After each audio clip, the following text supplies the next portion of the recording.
Hello, everybody. Welcome to Buckeye Huddle Postgame Report. Here I'm with Mark Givlerg. Mark, let's do our first three and out segment here. I mean, this is the first observations, but what did you see? And, from what I noticed, like the defense, obviously, second quarter was a huge beginning of the game. Yeah, they did a great job against a really high-profile, highly prolific passing offense. Forced some turnovers on downs. It was very clear from the opening jump of this game that Western Kentucky had no intentions of punting the football while this game was still in doubt. So it's even harder, I guess, for the defense to get off the field. So if we're nitpicking, maybe a couple early drives that were sustained, but I thought this was as well as anyone could have expected them to play on both sides of the ball. I thought they've put, I think they've shown glimpses here and there in the first couple of games, but I thought they put it together on both sides of the ball today. The defense I thought was fantastic. And we saw the offense just really take off, build some confidence. I talked about it during the week, how we would learn a lot about the secondary this week. And I think we did. I think we learned they're pretty darn good. And I talked maybe a little bit about how I don't know how much we're actually going to learn about the Ohio State offense this week because they were playing an overmatched defense. Western Kentucky, small, quick, but small up front. Not a very good defense, team you can bully. But to Ohio State's credit, they did that. They did exactly what you wanted to see them do. They made holes up front for the running backs. They protected Kyle McCord. McCord delivered the football. That early he airmailed Fleming at the beginning of the game. After that, he was just about perfect. I thought it was a tremendous performance on both sides of the ball. And I'm putting more stock into what the defense did than what the offense did just because of the units they were facing today. But you have to, if you're in that locker room, you have to feel really good about what you did today and be feeling good about yourselves going into Notre Dame. Yeah, I was just gonna say, so for the defense to step up in the first half, I mean, it's one thing to go three and out, but when they're going for it on fourth down, and you get in the first half three times where you force someone over on downs, and then you get a fumble recovery, and there were three. The defense stepped up, and the next thing you know, there's three touchdowns were put on the board. I mean, that buried the game, but the first quarter, man, I think some Buckeye fans were chewing their fingers, fingernails there. But like you said, the defense stepped up, and I would venture to say any quarterback in Ohio State history that needed a second quarter like Kyle McCord, the second quarter was huge for him. Yeah, I agree. If nothing else, and to maybe calm the noise a little bit, kind of the fan base, the whatever it might be, and just go out there and perform and not worry, not be looking over your shoulder next week. There was nothing that happened today, and Devin Brown played very well when he got in late, but there was nothing that happened today where anyone should be sitting here saying, well, they got to make a switch before this Notre Dame game. He's going to start the Notre Dame game, played great today. I think, again, going into the season, I don't know that any Ohio State starter since maybe the JT Cardale quarterback situation has maybe had more pressure on him, because I don't think anyone's ever really been looking over their shoulder recently. And I think, Kyle, if he didn't play well today, there would have been a lot of talk this week about who to start against Notre Dame or if they're doing the right thing. So I agree with you. It was huge for him to have a good day today. I had an even better day, I think, than he needed to have to fulfill kind of the confidence meter or whatever. But it was an excellent day. He made some great throws, great decisions. And the Ohio State offense showed some explosiveness I think we've all been kind of waiting to see. One thing that both of us noticed, is we finally saw the line moving some people and putting guys on their backs. And we saw some pancakes. And then obviously it opened up some holes for Henderson to do his thing. I would have liked to see Henderson get a little bit more touches to get him over 100 yards. But still, it was a decent day, a quiet day. I mean, early on, he got 2 touchdowns. But I was liking the dominance, some good blocking, I guess you would say. Yeah, look, they moved those guys off the ball. I expected them to, even though I've been critical of their play the first couple of weeks. I expected them to do this. Western Kentucky's front is small. The announcers were talking about, well, small and fast. Well, I got news for you. Small and fast beats big and slow, but small and fast doesn't beat big and fast. So that was a huge mismatch. That was the one area today where I think Ohio State really just was on paper just so much better than Western Kentucky was going to be that front versus their front. They got bullied. I think was last week they gave up like 300 some rushing yards. So this was a really good opportunity to build confidence for the Ohio State offensive line. Again, do I think it just automatically makes them ready to go and just go in and pound Notre Dame up front? I don't know about that.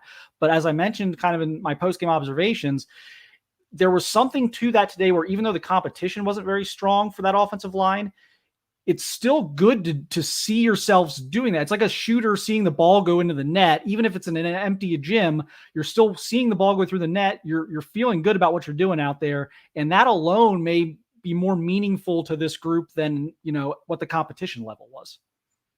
I think early on, I mean, we saw that sack fumble, right, in the first quarter, and you're like, oh my God, like, can we protect this dude, So it was probably the best rebound I've seen, for the football team to be able to turn things around. One thing I want, to talk about, do you think Ryan Day was getting a little, you can see the other sideline being a little, not chippy, but like, hey, we got these guys right where we want them or whatnot. And then, Ryan Day calls Marvin Harrison's number, right? I mean, what a play call. Yeah, it was a good time for that, for sure. It really sparked them. They had those two drives back to back where they hit the big plays and showed that kind of explosiveness I think we've been waiting to see. And it was at a great time. Western Kentucky had been sustaining some drives offensively at that point. They hadn't maybe put a ton of points on the board yet, but they had been moving the ball a little bit. They got a stop or two on defense. So I think they were starting. Yeah, you didn't want to. It was right at the point of the game where if you let that go a little bit too long, they're going to start believing a little bit. And that didn't happen. They were able to kind of cut the head off the snake quickly before, that thing got into the middle or the end of the second quarter. And there's some doubt being kind of cast. And especially, I think it's worse when that happens at home because you expect it on the road, but you get into games like this. I was at the Army game a few years back when they didn't play particularly well in the first half and they kind of got booed off the field in the first half against Army. And I'm like, you don't want to have that happen where like the home crowd kind of turns on you because you're not, taking care of a lesser opponent. So it was really good timing for those big plays. It was great timing for McCord and his confidence. It was great timing just for the general feel of the game. And like I said, I think this game played out a 10 out of 10 if you're an Ohio State fan in terms of how you could have drawn this up. Would you like to have seen McCord have a better the third quarter was like it was sloppy. Like you had a holding call. I mean, they drove the ball a little bit, but they had the punt, but the punt team was called for the first time. Yeah, that would have been nice. That would have been nice to see McCord maybe engineer like one of those 80-yard drives and kind of finish it off beautifully. But we are getting to the point. I think if he had struggled early in the game, I think we may have seen that happen. But the fact that he played so well leading up to that point, I think allowed them to get into a position where, okay, we know he's starting against Notre Dame next week. This game is over. Let's not do anything stupid here. And let's give Devin Brown some real reps. Let's let Devin Brown throw the ball when he comes in. Let's let Devin Brown work with some players like Carnell Tate. Let's let him, let's not just have him come in the last 5 minutes and hand the ball off and go 3 and out a couple times like we've seen the backups do in the past few years. So I thought overall, yes, would have been great to see McCord come out and do that. Yes, but I thought it was handled pretty well. I was talking with Nooner, trying to find out when we're getting some post game here. So we'll continue to talk. Like you mentioned, Tate. He's not. He may have a freshman next to his name, but like if they could figure out a way to get him on the field with those other guys, like you can see the talent there. And I mean, it's a perfect throw by Devin, but you knew they wanted to get him the ball. I mean, you don't run a running, stop and go, right? Unless you really need to get this guy going. He's a special talent. I thought he was the number one receiver in the country coming out of high school last year, or certainly the most talented guy. He's got a lot of the different things we've seen. He's got a little bit of Garrett Wilson to him. He's got a little bit of Marvin to him with the size. And he, not to say he's necessarily the best of those two. I think that'd be a little too much to put on him right now, but he's a special player. And If he stays on the right path and can avoid injury, avoid serious injury, he's clearly, to me, the next first-round draft pick to come out of that wide receiver. What did you think of Henderson? Seeing his play, I saw there was only one time where, man, sometimes he misses the hole, or like he just wants to bounce everything because he doesn't really want to take the nick. But if he cuts one inside, I think he beats the safety in the slot, and he's gone like 70 yards.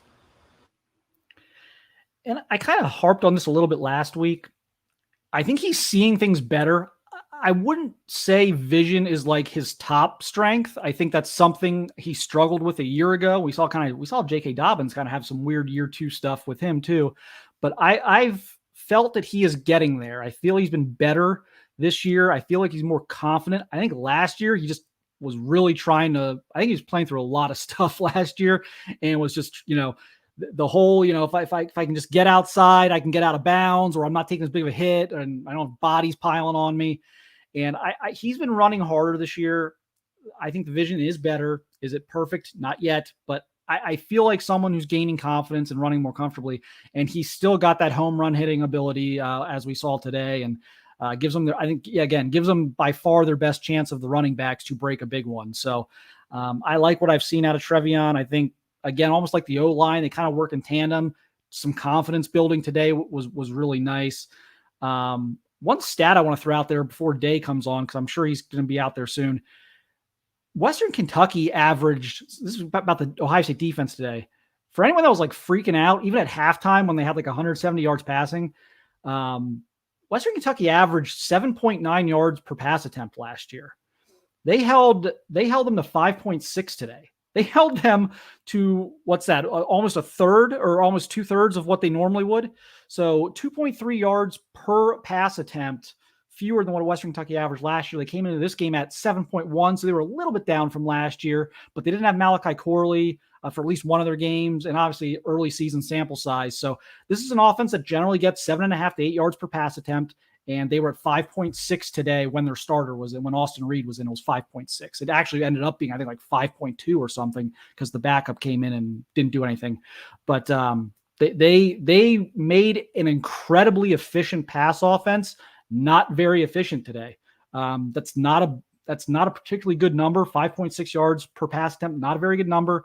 The total yards was down. This is an offense that completes 65 to 68% of their passes. I think Reed ended up a little bit over around 60, but he was actually at 50, like 52, 53% completion percentage while the game was in doubt, and was able to kind of dink and dunk a little bit early in the third quarter and get his completion percentage up a little bit. But every metric you would use to measure the efficiency of a passing offense, which Western Kentucky's got a great passing offense, every measure you would use to measure their efficiency today was well below what they're used to getting. That was a tremendous job by the defense today. Obviously, it was pretty cool to see a couple of Buckeye defensive touchdowns, but look at the numbers, tackles-wise. Tommy Eichenberg with 10 tackles, 9 solo. Pretty impressive. He's getting some big hits out there. Seal Chambers, to me, was all over the place. And then I know he had that he missed that fumble recovery for a touchdown, but he gave it to Tyleek anyway. Just like you said, you were talking about these guys. What I wanted to see from these our defense is getting into the backfield and getting some tackles for loss. And I don't know if that's just play calling and playing it safe, because you don't want to give it away. But you can definitely see where the safeties and the corners have stepped up. Obviously, Denzel Burke, man, that dude's balling. They're getting a lot of really good play out of the secondary. I thought Josh Proctor was really good today, and I mentioned in my postgame column, like, look, that's been a roller coaster ride for Ohio State fans, and I'm sure for Josh as well. His time in Columbus, there's been some highs, there's been some lows. We weren't even sure if he'd be back on the team this year. I thought he looked really good today. He's always been physical. He's always been a good run support guy, but I thought he was put in some one-on-one situations today in the pass game and was able to really make some plays. I'm not going to get too high on that yet, just because, again, we've seen kind of the roller coaster there. But if he can kind of bottle this and be consistent, that would be a really big boost to this defense, because I don't think much was expected from, at least from the outside. I'm sure inside the building, since he's been playing a lot, they were hoping he would kind of fix some of his stuff and be a consistent ball player for them this year. But from an outside perspective, I don't think a lot of people were like kind of hanging their hat on him being a reliable guy this year. Thought he had a really good day today. Denzel Burke's playing at the highest level he's played at in his 3-year career at Ohio State right now. I love what Igbenogsen's bringing to the table. Seems to always be around the football, physical. I love his attitude. They're getting a lot of good stuff there. The TFL stuff today, and I kind of warned about this, and this is coming from someone who is a little bit concerned about the front four not getting enough pressure. But today was not the day, I think, to kind of harp on that. Western Kentucky gets the ball out as fast as any program in the country. I don't think they've been sacked all year until today. I think they got him once or twice today. I think they got him twice today. So I don't think they've been sacked all year. It's just the ball's coming out so fast. You're not going to have 5-6 sacks in games like this. So we will find out a lot more about their pass rush in 7 days.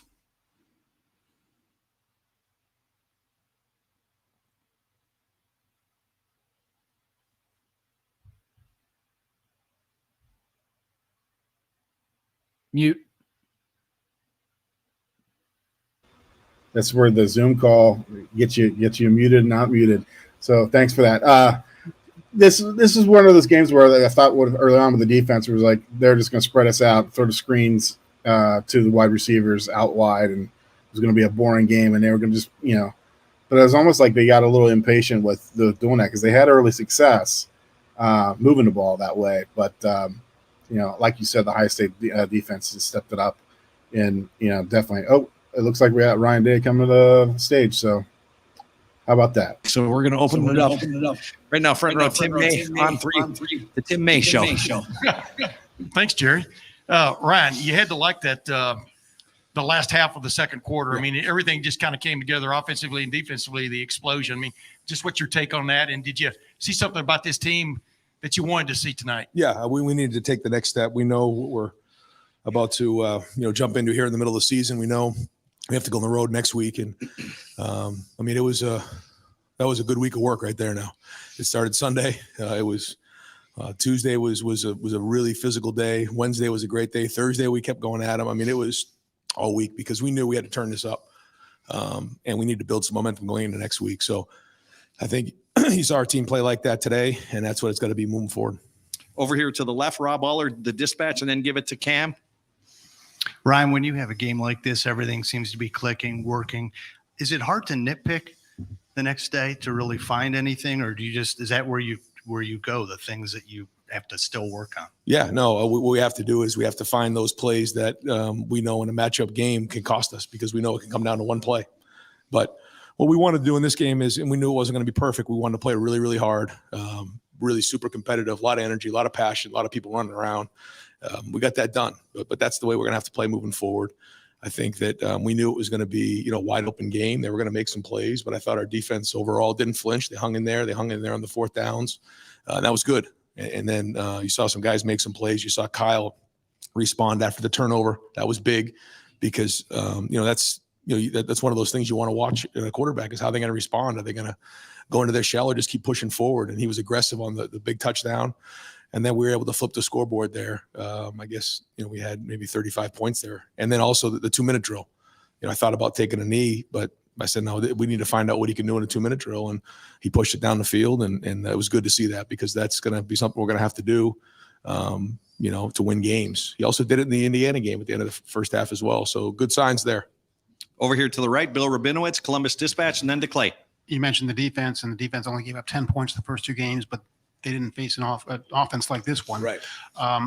What did you like about it? I assume the turnovers, the havoc that was created, that kind of stuff. Yeah. Obviously, in the second half, the turnovers were huge. I thought they hung in there when they were getting the stops in the end of the first half and getting the ball back to the offense. They kind of fed off of that, and we had some really good momentum going there. Good passion, bunch of guys playing fast, violent.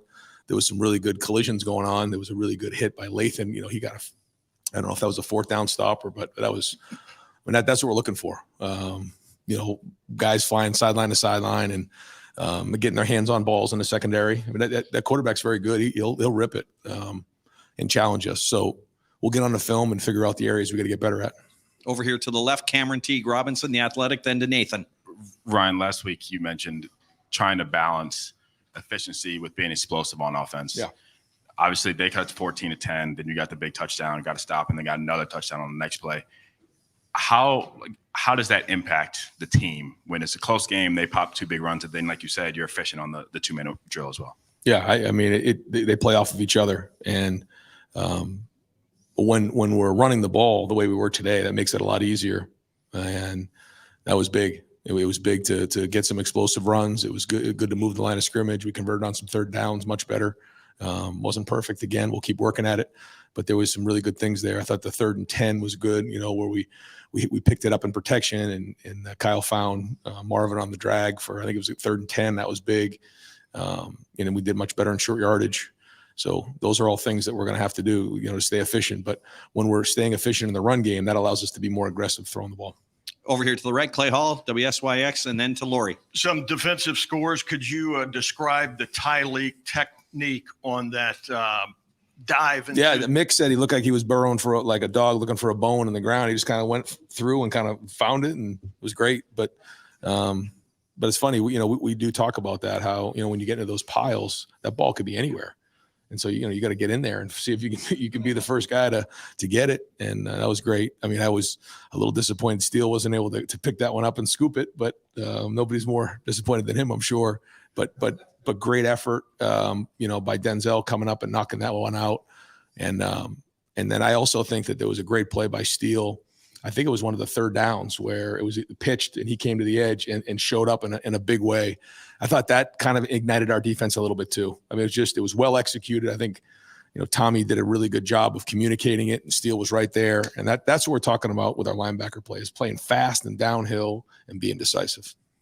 Okay, hey, folks, the people on the tables there, if you can clean the tables off, I'm going to get a couple defensive players back there right now. We're going to go ahead and start them while Coach is still going here. And the back table, if you guys could just pull that back about 3 more feet, I'd appreciate it. We're going to send Steele Chambers and Jordan Hancock to the back for anybody that wants to start talking with them. Thank you, gentlemen.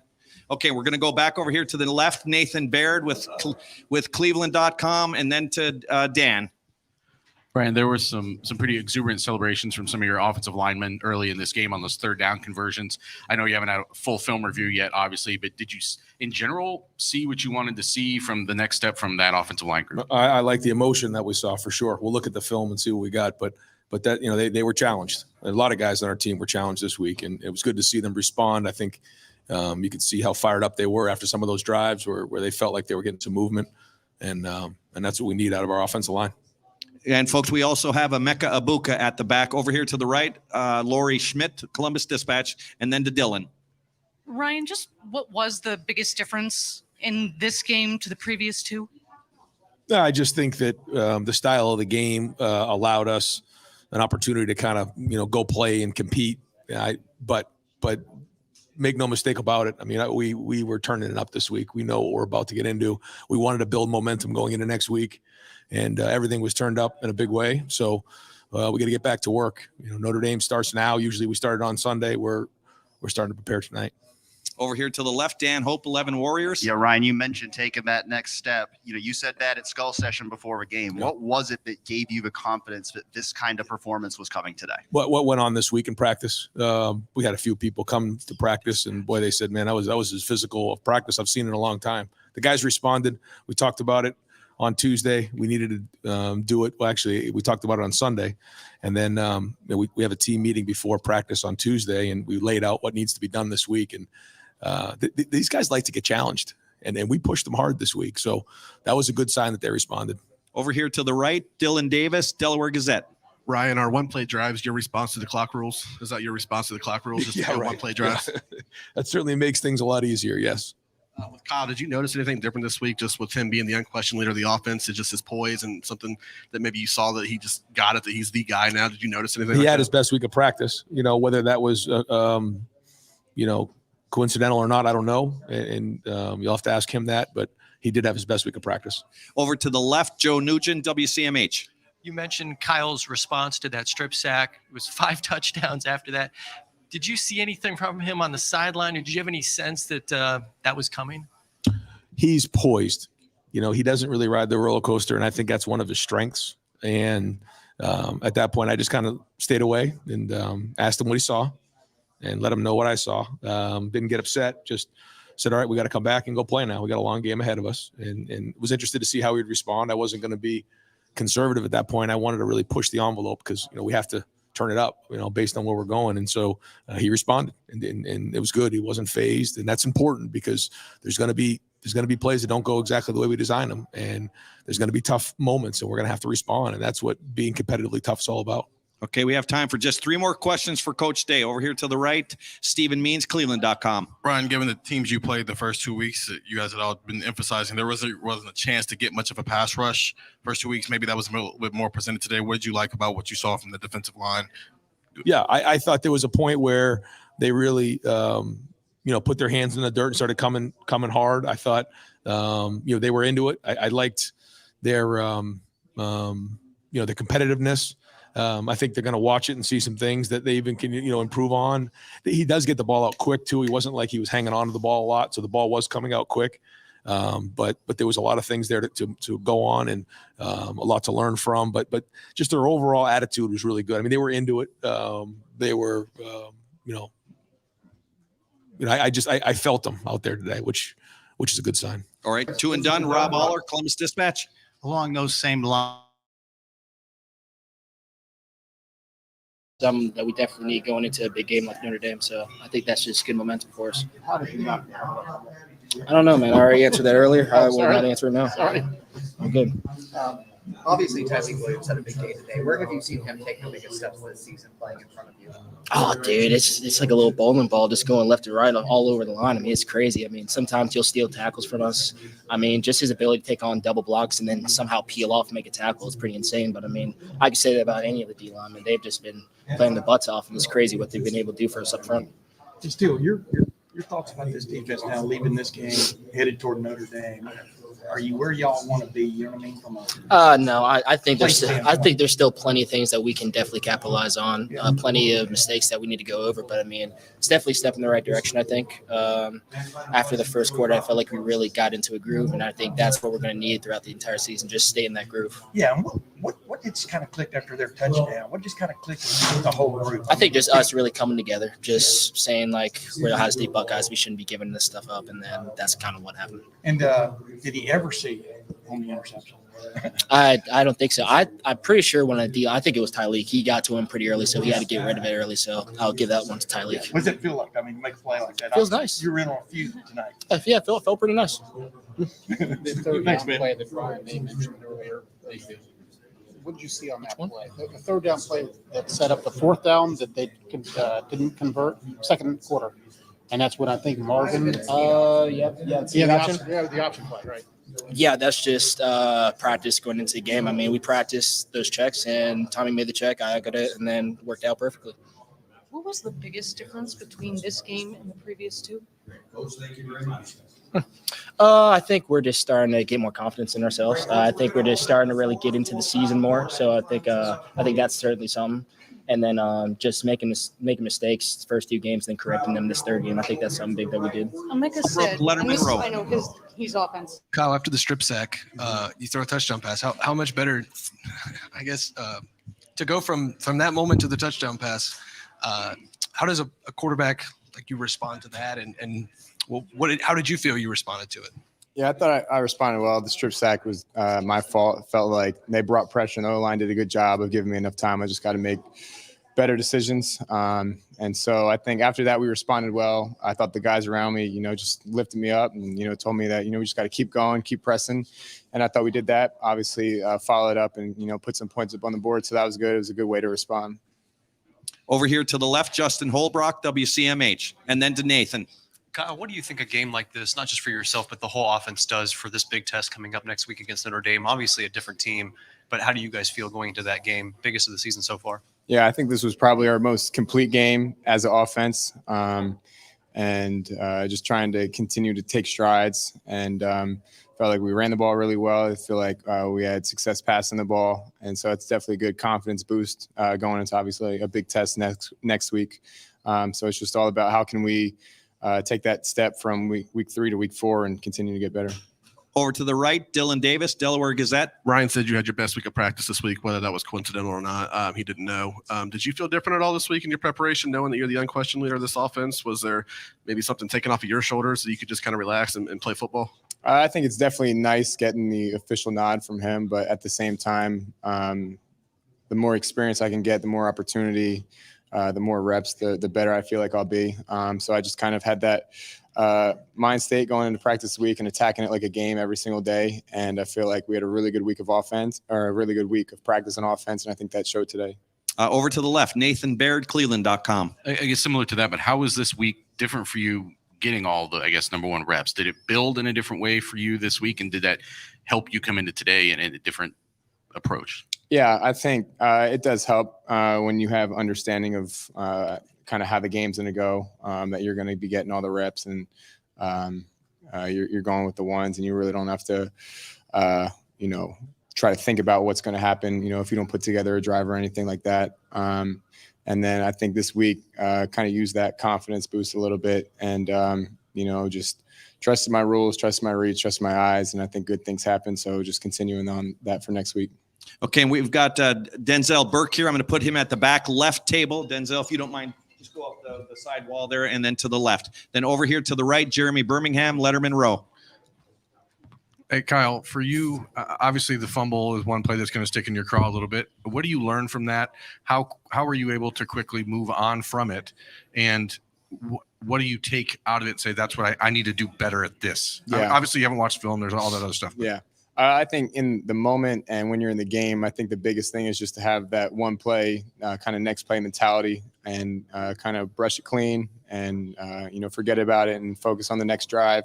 But, now going back and I'll watch the film and obviously have to grow from that, have to learn from that because the defense did a really good job getting, I think that was a 4th down stop, getting the ball at midfield and an offense. We didn't score and it's my fault. So I think that's one thing that we have to grow upon, or I have to grow upon and, just figure out how can we eliminate plays like that. Over to the left, Dan Hope, 11 Warriors. Coach Day said that there was, a different level of intensity in practice this week. What do you think it was that you guys felt as a team that kind of sparked that for you guys to take it to another level this week?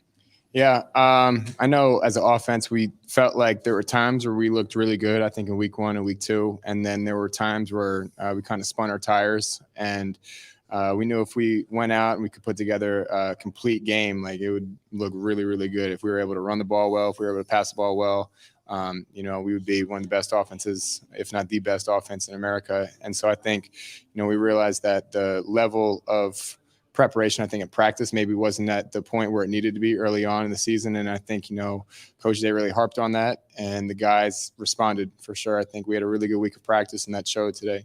Over here to the right, Joey Kaufman, Columbus Dispatch. Kyle, can you walk us through a little bit what you were seeing before that strip sack happened? Yeah, so obviously we had a play action pass called and they bring a lot of pressure. They bring a lot of different looks. I saw that they brought pressure kind of as I snapped the ball, and I had a little bit of an idea pre-snap too of what they were going to do.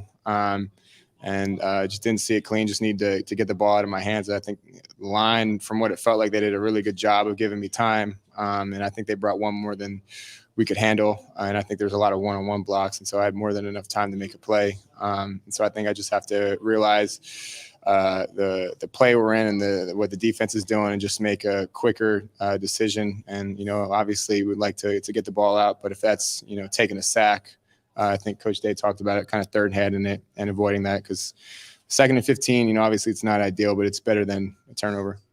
Over to the left, Cameron Teague Robinson, The Athletic. Kyle, that fumble was the only time you guys didn't score in that first half. The first couple of drives were really efficient. Next couple of drives after the fumble were big plays. How do you, when you're efficient early like that, how does that open things up to be explosive? And do you feel like this offense is becoming more and more efficient as you guys go on? Yeah, I thought the biggest thing today was we ran the ball very well. And anytime you run the ball well, I thought, we did a good job running it, in between the tackles. And then we did a good job kind of getting it out on the perimeter. And I think that stretches the defense and opens up shots to take down the field like we did to Marvin, opens up the drop back pass because they really don't know what to expect. So anytime I think we can really get the run game going, which I thought we did a tremendous job of that today, it opens up the entire offense. So I think that's a credit to the O-line and the running backs today. We're at 2 and done time. Over here to the right, Bill Rabinowitz, Columbus Dispatch. As you said, the offense spun its tires at times the first 2 weeks. How important was it, especially with Notre Dame coming up, that you had a game like this where you felt confident in running the offense and everything clicked? Yeah, I think, like I said, I think we spun our tires at times, and we go out to practice and have some really good days. And then, maybe that wouldn't always translate to the game at times. Like I said, I think, we look really good. And then there are times where I felt like we left money on the field. So having a game like this, I think, will give all the guys a little boost of confidence going into the game next week. And I think the biggest thing is just continuing to ramp up that intensity in practice because, we know what it's going to be next week in South Bend against a really good team and, in a tough environment. So we're just going to have to ramp it up and, continue on this kind of trajectory that we're on right now. Over here, Clay Hall, WSYX. Coming up here, Kyle, I heard a number, fans, redcoats, whatever, a lot of them saying the same thing. Now we're ready for Notre Dame. Do you have that little buzz, too, about how well this went today and maybe an incremental gain and ready to take them on? Yeah, I mean, anytime you can get the offense and the defense going like that, that's a huge confidence boost. And I think the biggest thing now is, using it, but understanding, it's a different team we're going against. They got a lot of really good players. They're well coached. It's going to be a away game in a tough environment. So it's like, obviously, we came out here today, handled our business, but it's going to take even more next week. So I think everybody's going to be, kind of on a little bit of an edge this week, which is good. Over to the right, Austin Ward, the podcast, Rivals. Kyle, I know even in the opener you were talking about, being a leader and, trying to establish that for this new offense. Is there anything about when the title officially changed that you did differently? Like you are the starter. I have to do this. I have to say this. Or was it completely the same for you today as it was 2 weeks ago? Yeah, I think that's definitely a little bit of a confidence boost. Like I said, when he gives you the official nod that you're the guy, whether it was subconscious or not, I really didn't think of it that way, but I felt just a little more confident, I would say. And, that could be him naming me the starter. I think that could be just the more reps and experience and, plays I get under my belt. But whatever it is, I felt like I took a step in the right direction, but just have to continue to be on, my P's and Q's during the week, continue to prepare. And, obviously we have a big one on Saturday, so continuing to get better for that. And final question, Tim May, the Tim May Show, and On 3. Yeah, thank you, Jerry. Cal, what was it like to be driving that car, so to speak, the last 8 minutes of the second quarter, with you guys scoring the way you did, et cetera? What did that feel like? Is that something you wanted to feel coming out of this game, that kind of explosion? And what does it do for you guys headed forward?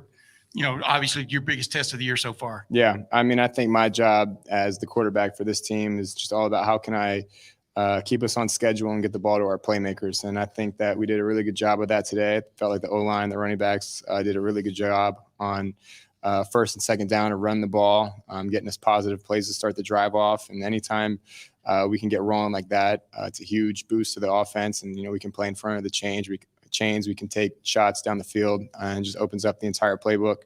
And then obviously the receivers, I don't really have to say too much about them. Anytime you can get the ball in their hands, regardless of where they are, good things are going to happen. So I think it's just a combination of those things kind of all come together. And, I feel like it was about time that we really kind of fired on all cylinders. Yeah, it's still this game coming, obviously, prime time, et cetera. What do you feel? What's your feeling about this team headed toward that? Yeah, obviously, I'm going to get on the film tomorrow and watch those guys, but they're ranked top 10 for a reason. We played them last year. They played us really tough. I think we only scored 21 points last year against them, and I'm sure they're improved on defense. So it's going to be a good matchup, prime time, and that's one of the reasons why you come to a school like Ohio State to play in games like that. Kyle, congratulations, and thank you for your time. Thank you. Appreciate it. Folks, it's a little after 8. A little after 8, we are going to close the press box.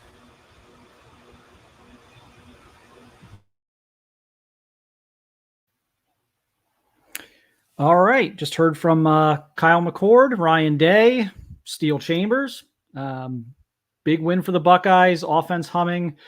Defense maybe allowed a few sustained drives there at the beginning and then was lights out after that.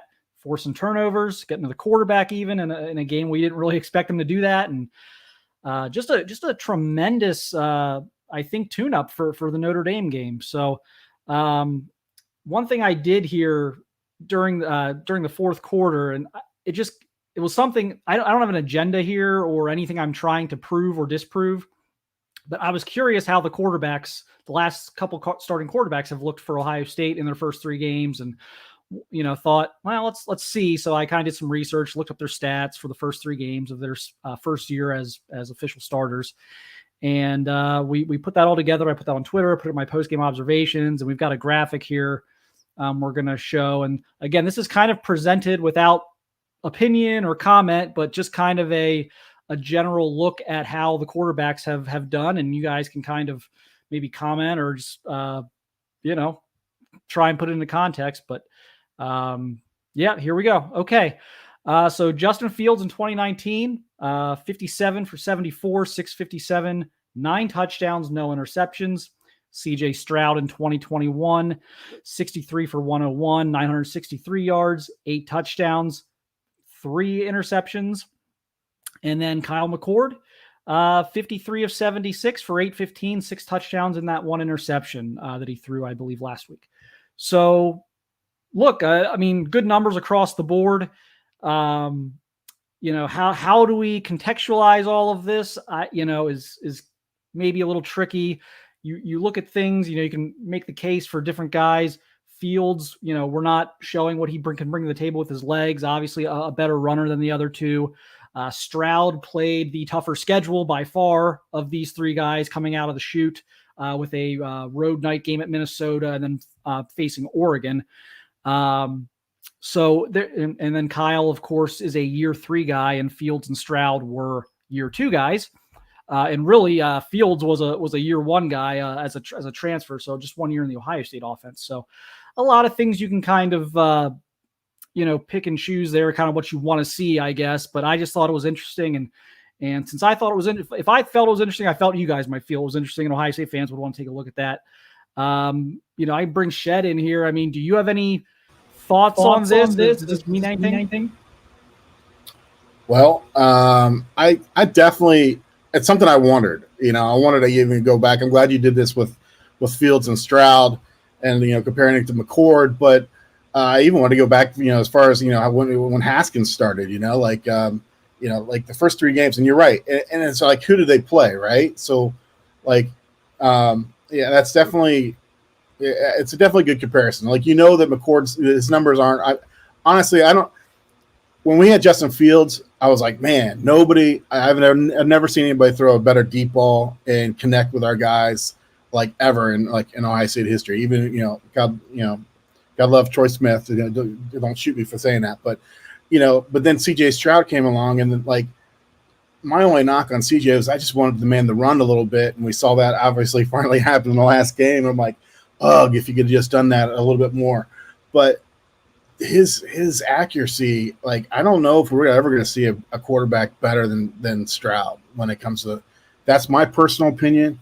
And I have to say, like, I was not a Stroud fan when he first started. I really wasn't. I was hard on him, obviously, because I didn't want him to, I wanted him to run a little, and then he just wouldn't.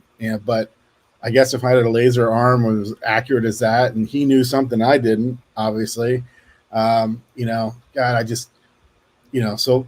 It was like I told you this. The second quarter that was huge for Kyle because if he throws a pick, just like if he has one more turnover in that quarter, what does that do to his confidence going into Notre Dame?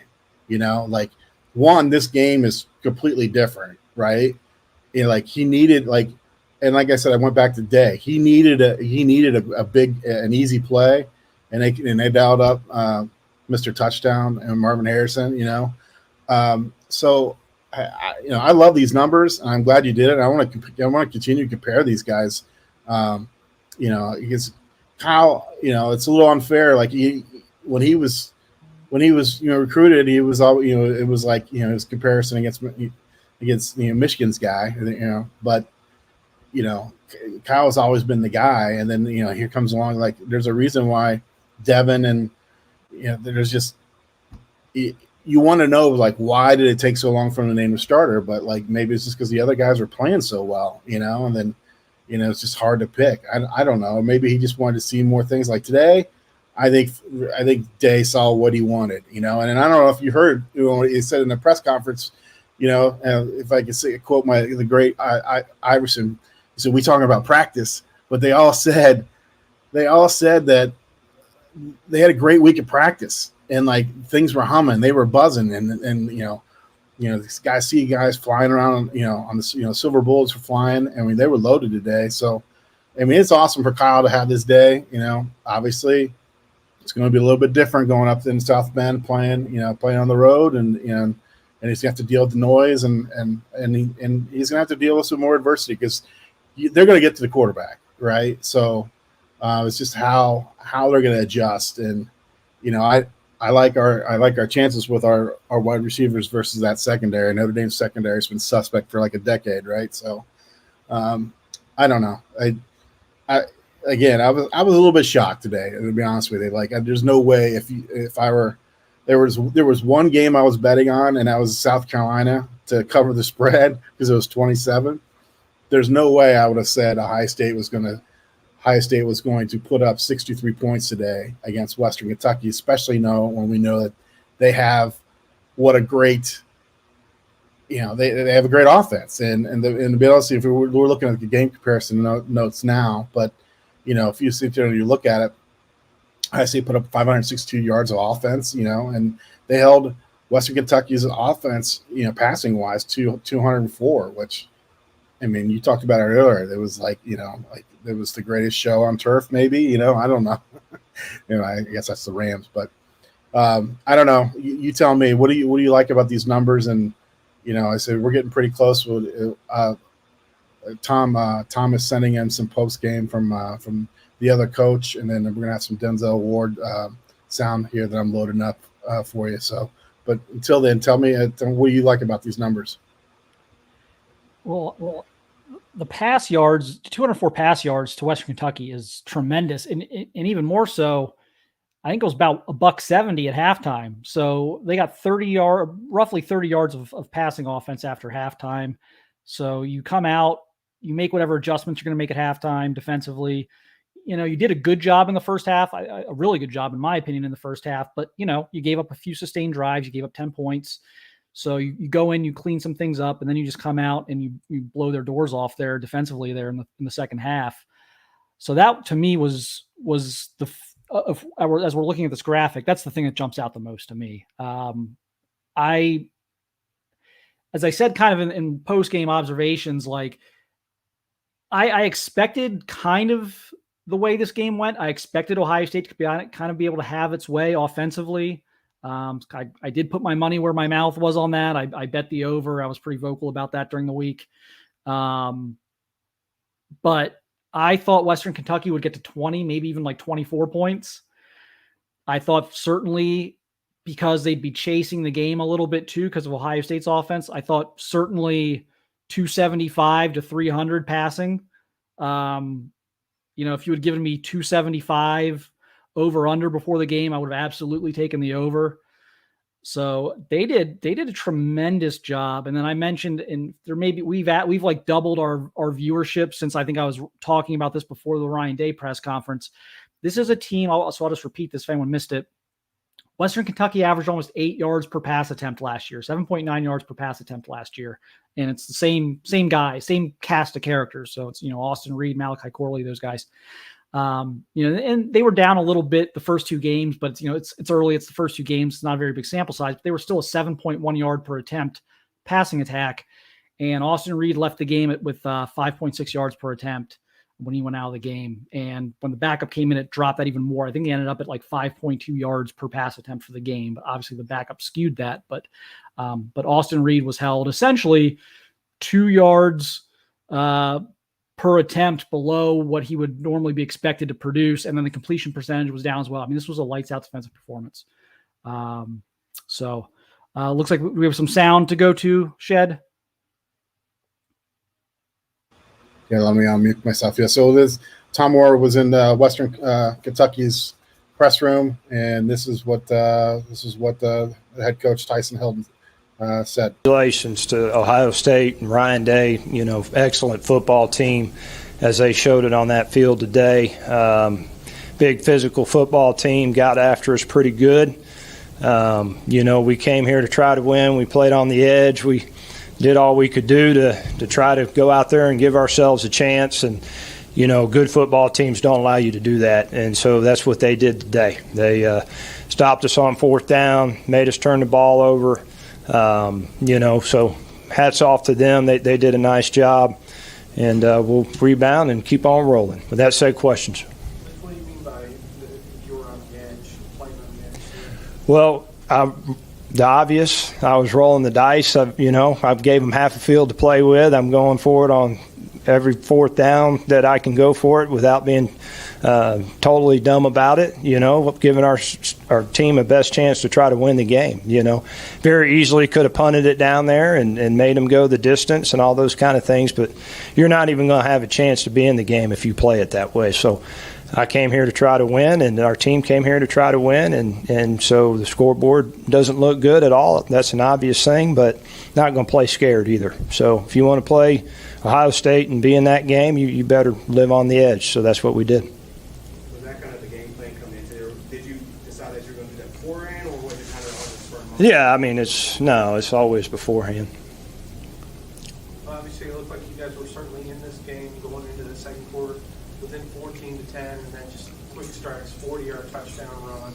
Yeah. And obviously, again, turning over on downs, and then they hit you with another one-play drive. They were just hitting you fast. Yeah, no, they did a great job. I think they had 3 one-play drives. That's bad. It's bad by us, bad defensively by us. We got totally out of sync. We got in a funk in the first half defensively, couldn't rebound. If I could take a positive out of the game, I thought our defense, settled down in the second half and gave up 1 defensive touchdown in the second half. All those points. I told the team in the locker room, and I don't mind sharing it with y'all. I own about 40 of those points out there. 35 to 40 of those points belong to me, just by my decisions of how I was going to play the game, and I put our defense at times in bad situations, just giving them half the field to work with, and and also kind of some of the calls that I made offensively to try to take those shots to move the ball and get some explosive plays. Probably, it didn't work out for us, but at the end of the day, if you're going to be in the game in Ohio State, you better roll the dice and play on an edge, and that's what we did. So I'm not concerned about the score, and the reason why I'm not concerned about the score, because I like our football team. I like the direction we're headed. And again, I told them I own a lot of those points out there today. That's not them. That's on me.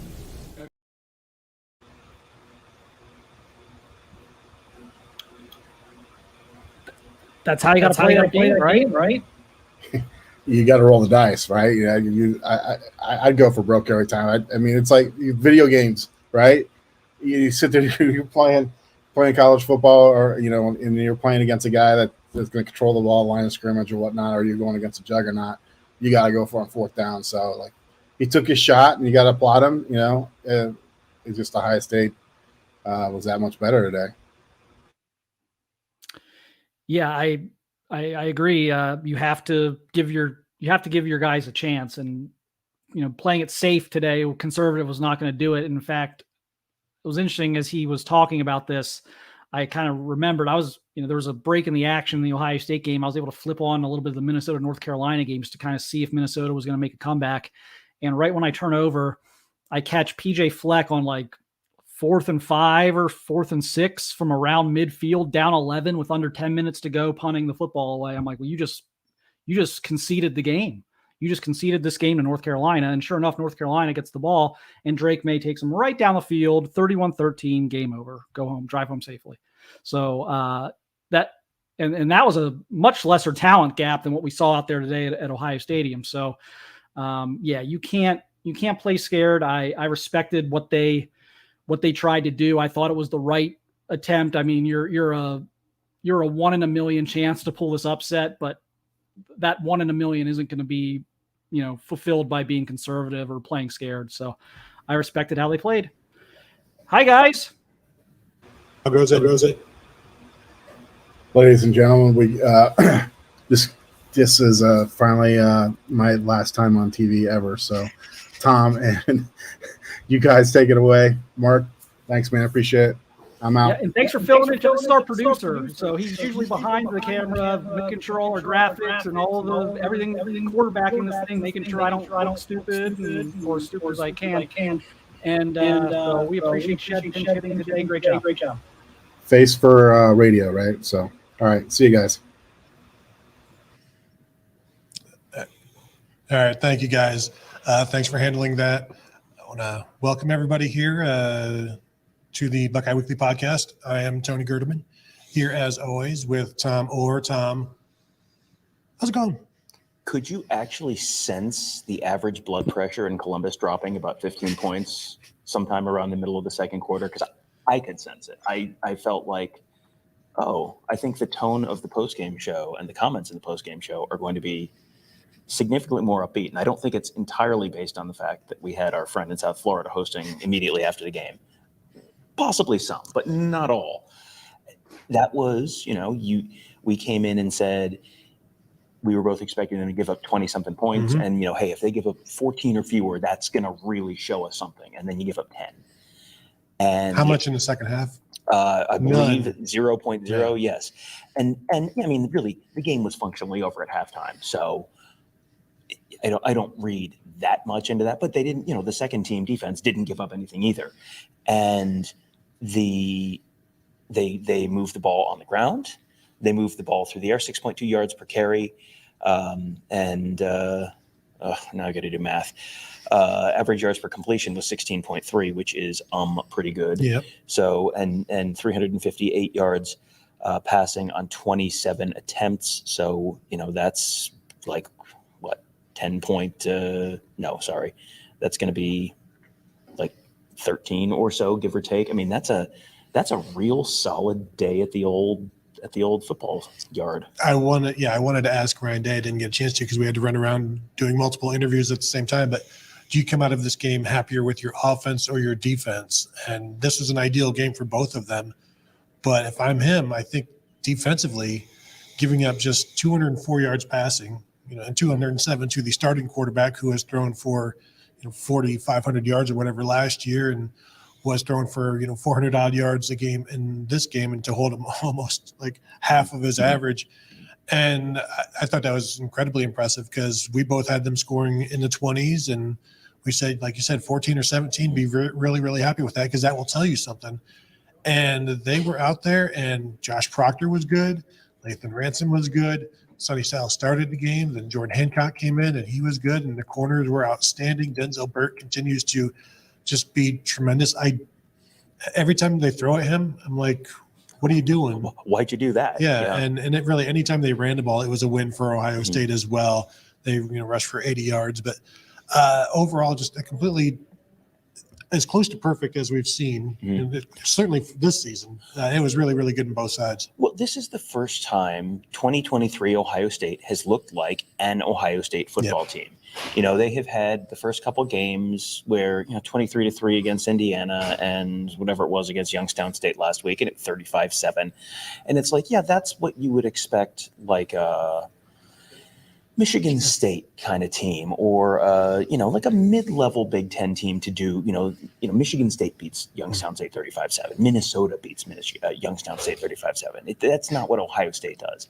This is the first time Ohio State has looked like Ohio State. Now, I don't want to go crazy here. Yep. This is not everything is perfect forever.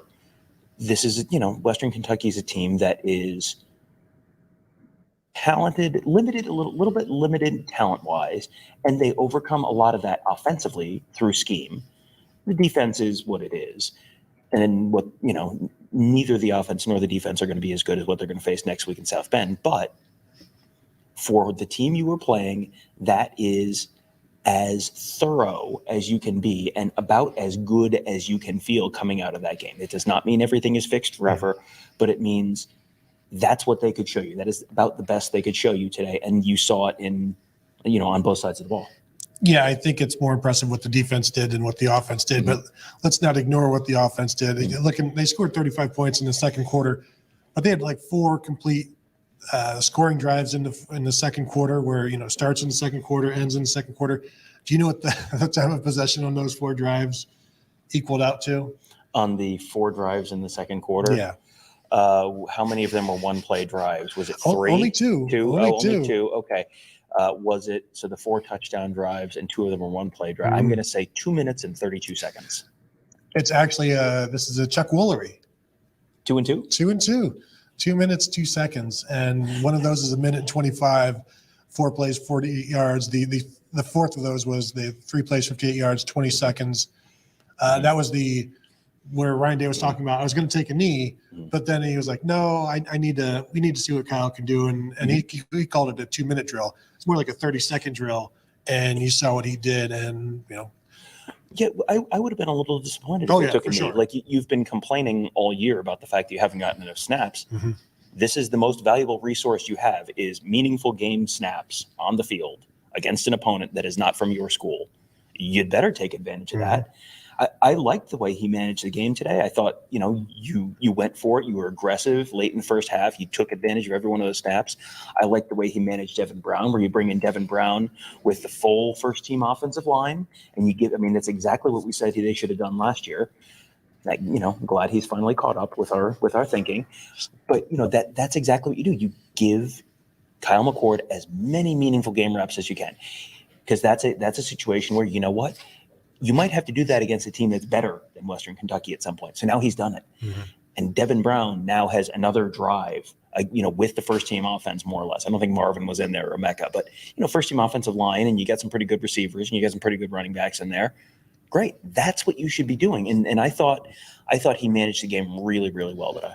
it feels like Devin Brown can come out of this game with more confidence than the way he came out of the Youngstown State game, because that throw to Carnell Tate, that was a throw that CJ Stroud made. That was a pump and then perfect placement. That was tremendous. So that's a play that can give him confidence and carry him through. But Kyle McCord, 19 of 23 for 318 yards, 3 touchdowns, 83% completion percentage. Exactly what you wanted to see from him, and in control, bounce back from his fumble. The next drive was what they got, like 4 straight touchdown drives after that one. So impressed by that, impressed by he just unflappable. You turn it over.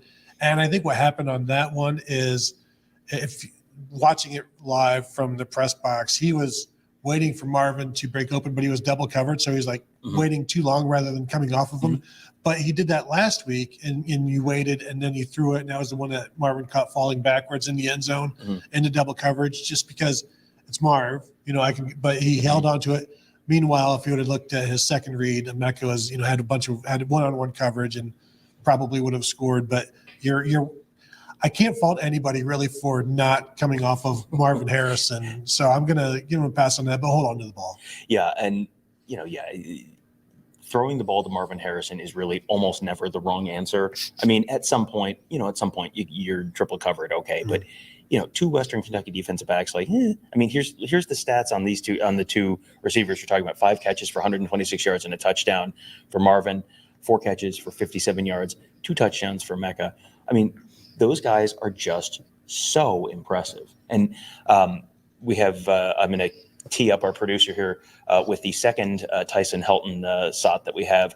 I asked Tyson Helton about defending Ohio State and defending the Ohio State offense. You're coming in here as Western Kentucky, and I didn't say hey, your football players aren't as good as their football players, but I think everyone kind of can read the vibe here. How do you approach defending an offense like you've got Travion Henderson, but you've also got Emeka Egbuka and Marvin Harrison? You got all the other guys too. How do you approach defending an offense like that? Do we have that sound? No, I mean, you do a little bit of everything, but at the end of the day, pick your poison. If you're going to load the box and try to stop the run, they're going to throw it over your head to really good receivers that they did. And then, if you try to play coverage, they're going to run it down your throat. So, again, Coach Day had them ready to play. They're a good football team, man, one of the best in the country. They showed it out there today. They played good, clean football. They made explosive plays when they needed to make them. They converted third downs. I mean, they had a good day at the park. They had a good day at the park, which was obvious. Yeah, that was in fact obvious that they had a good day at the park. I come away from this game liking Tyson Helton so much, and we have an Ohio State audience. We need to talk about Ohio State. We need to talk about Notre Dame. But before we wrap up, I do want to go back to Tyson Helton because I come away from this game so impressed with him because even in a 53-point loss, I like that guy as a head coach.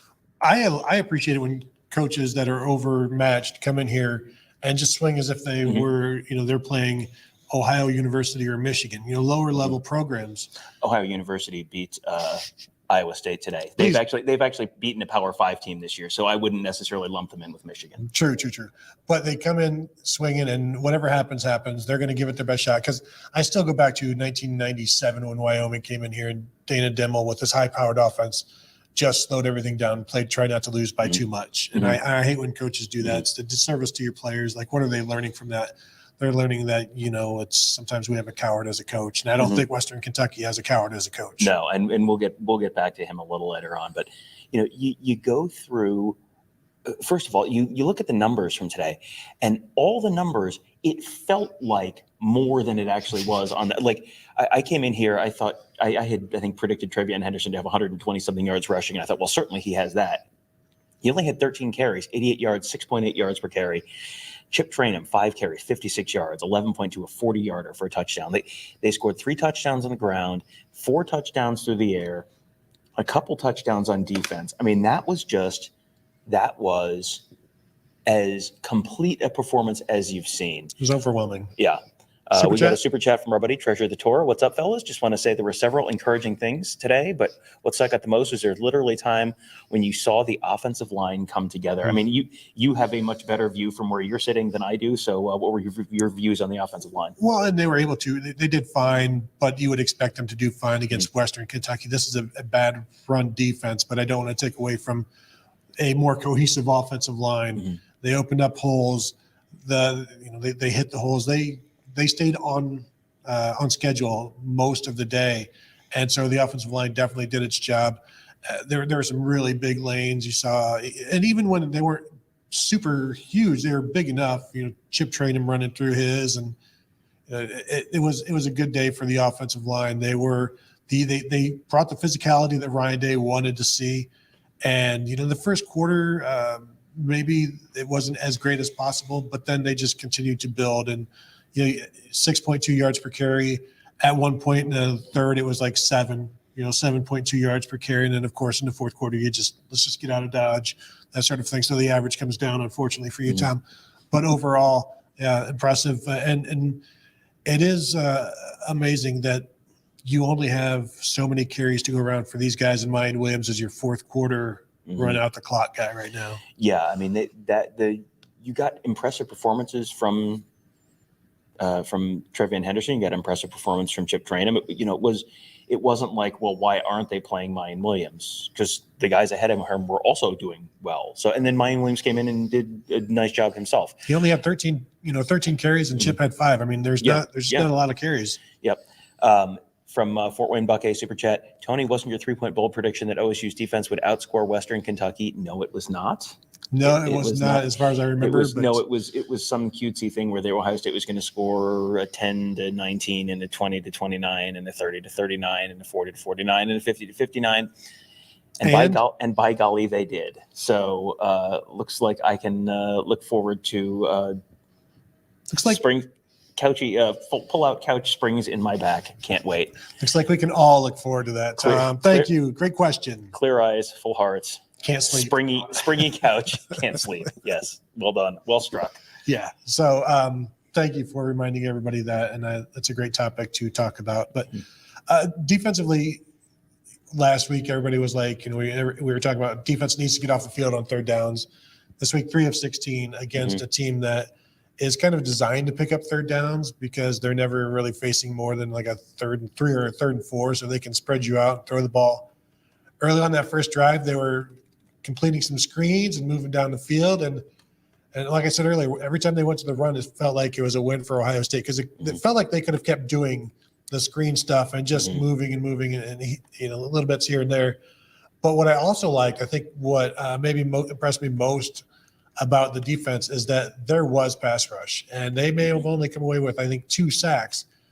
but JT Tuimoloau, Jack Sawyer were involved. Kenyatta Jackson later on was making a push. You saw Mitchell Melton there at the end, I think, for the third sack of the game for the Buckeyes. But they were getting after him, and Austin Reed was getting rid of the ball, but he was also getting hit. And he was being rushed. So it was a good job by the Ohio State defensive line as a whole. Tyleek Williams in there as well. Yeah, the defense was disruptive today, I think is the word I would use. It wasn't, they had 2 sacks, 8 tackles for loss. 8 tackles for loss is a solid day at the Park. And you got 6 passes broken up. You got 2 interceptions, a couple hurries, 3 forced fumbles. That is a disruptive defense. That's what you're looking for. And they did all that without giving up a bunch of long plays. You didn't have the trade-off of, well, yes, they were aggressive and attacking, but they gave up 5 plays of 30 yards, like you had a lot last year. They had Western Kentucky had, I think, 2 passes of 30 yards or longer. Long rush was 18. One more pass of 21 yards. It just, they controlled Western Kentucky. They kept they kept them for them. I mean, it wasn't like they were in the red zone constantly. No. And they had 2 trips to the red zone. They scored on both trips to the red zone. One was a field goal. But one was a field goal from Ryan Dawes. To quote the great Bobby McFerrin, "Don't worry, be happy. Pretty encouraged by what I saw today." I think you have to enjoy a day like this because, again, this does not mean everything is fixed forever. It just means you get 12 of these a year. And if you're going to be miserable and grumpy after the ones where they don't look like this, you really have to enjoy them. I mean, how often do we hear them talk about the fact, even when it is a game that's kind of whatever, they didn't cover the spread or something like that. How often do they say, hey, we're going to enjoy this one tonight, and then we're on to fill in the blank tomorrow? Like this, you only get so many of these. You should enjoy them when. If you can't handle Ohio State at its worst, Tom, you don't deserve them at their best. And this is just a fun game. Bunch of big plays. This is certainly a game that you can enjoy and watch and not worry about what does it mean for Notre Dame. Just enjoy the fact that you saw a fun game, an explosive game, a game that you wanted to see. You got. Super chat from Gavin Whitaker. Love the offense today. Are they ready for Notre Dame? I mean, sure. I mean, I think they look like they're going to go into South Bend and should play I'm expecting a good, solid performance. Am I standing here and guaranteeing victory? No. Notre Dame has had a very good season so far. They beat North Carolina State, who's better than Western Kentucky, but I mean, they didn't look. I saw 0.0 seconds of their game today against whatever directional Michigan that was, Central Michigan. But I think it was 31-17 or something like that. So it was. Yeah, it was. I mean, it was not. They did not pull away from Central. They didn't 63-10 Central Michigan, and Central Michigan is not 41-17. Oh, 41-17. Okay, yeah, it was not. That was 21-14 at halftime. It was 31-17 after 3 quarters. Notre Dame is a better team this year than they were last year. We'll see if Ohio State is as good a team. Ohio State week 4 of 2023, are they as good as Ohio State week 1 of 2022? Maybe, I don't know. I'm expecting that to be a close and very competitive game, and I think we're going to learn a lot about both of those teams next week. I think you have to feel better about Kyle McCord going into that game than you did 2 weeks ago, 3 weeks ago, 1 week ago. He seems to be a guy that can handle whatever you throw against him so far. And these first 3 defenses, whatever, but he hasn't seemed to panic against them. So you would assume that he can handle. And now he doesn't mean he's going to complete 80% of his passes. Right. But what you don't want him doing is throwing into coverage, throwing it up for grabs. The random, what the heck was that? Remember what Todd Beckman would have one of those throws every game. We haven't really seen that from Kyle McCord where you're like, okay, that was the one where the inexplicable. JJ McCarthy would do that last year at times. You're like, what? Where is this even going? What are you thinking? So, we haven't seen that, so you wouldn't expect to see it. Now, he won't be perfect, but I do. I think they will be ready. Emeka Ibuka said they were already working on Notre Dame this week. Not that they were looking past Western Kentucky. No, of course not. No, Tom. And just imagine if they weren't. All right, but they were already working on Notre Dame, so that gives you an idea of what they've got coming and what they're looking forward to. Talking to Denzel Burke, he's obviously looking forward to it. Just Emeka Egbuka, everybody's excited about playing in that game, in that environment at night, TV, everything like that. So everybody's looking forward to that one. And I think some of the energy questions, the zazz, as we say, that the lack of energy on the sidelines, you saw there was plenty of energy today. I think it's kind of been a stepping stone where you don't want to get too excited for Notre Dame before it's here, but this was Notre Dame Eve, and I think you saw the excitement. Yeah, and this feels, it's not quite like the game before the Michigan game every year where we start the post-game show with it's Michigan week. But I mean, it's Notre Dame week, and I'm not going to lie, I sent a very long, comprehensive, here's what I think our game plan for the Notre Dame game should be in terms of coverage in the middle of the week last week. So, Ohio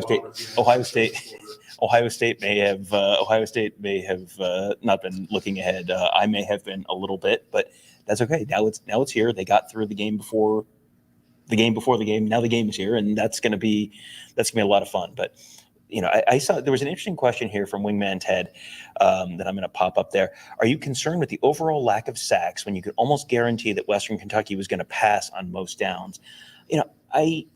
I mean, they were disruptive in so many other ways, and I've got a bunch of pictures of guys with hands in Austin Reed's face. And there was a play where I tweeted out a picture of the picture screen on the back of my camera.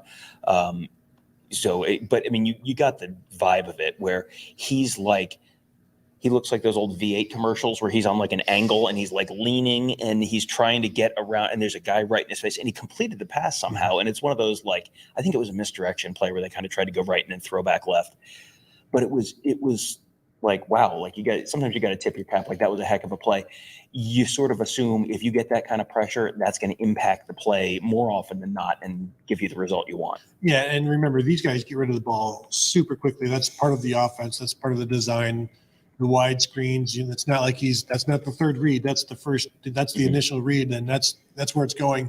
That's the pre-snap read. So there's no opportunity to rush the passer on, I'd say, at least half of these pass attempts because they're so quick and short and slants and things like that. So it's just, they threw the ball a bunch, not nearly as many as they normally do, but that's because they were really bad on third down. So I was, like I said, I came away from this one impressed by as much pressure and as much disruption as the defensive line had, because I frankly, 2 sacks. I wasn't expecting them to be as disruptive as they were in this game, just because of how quickly Western Kentucky gets rid of the ball on their pass play. So I leave this one thinking there's a chance that maybe they're not bad.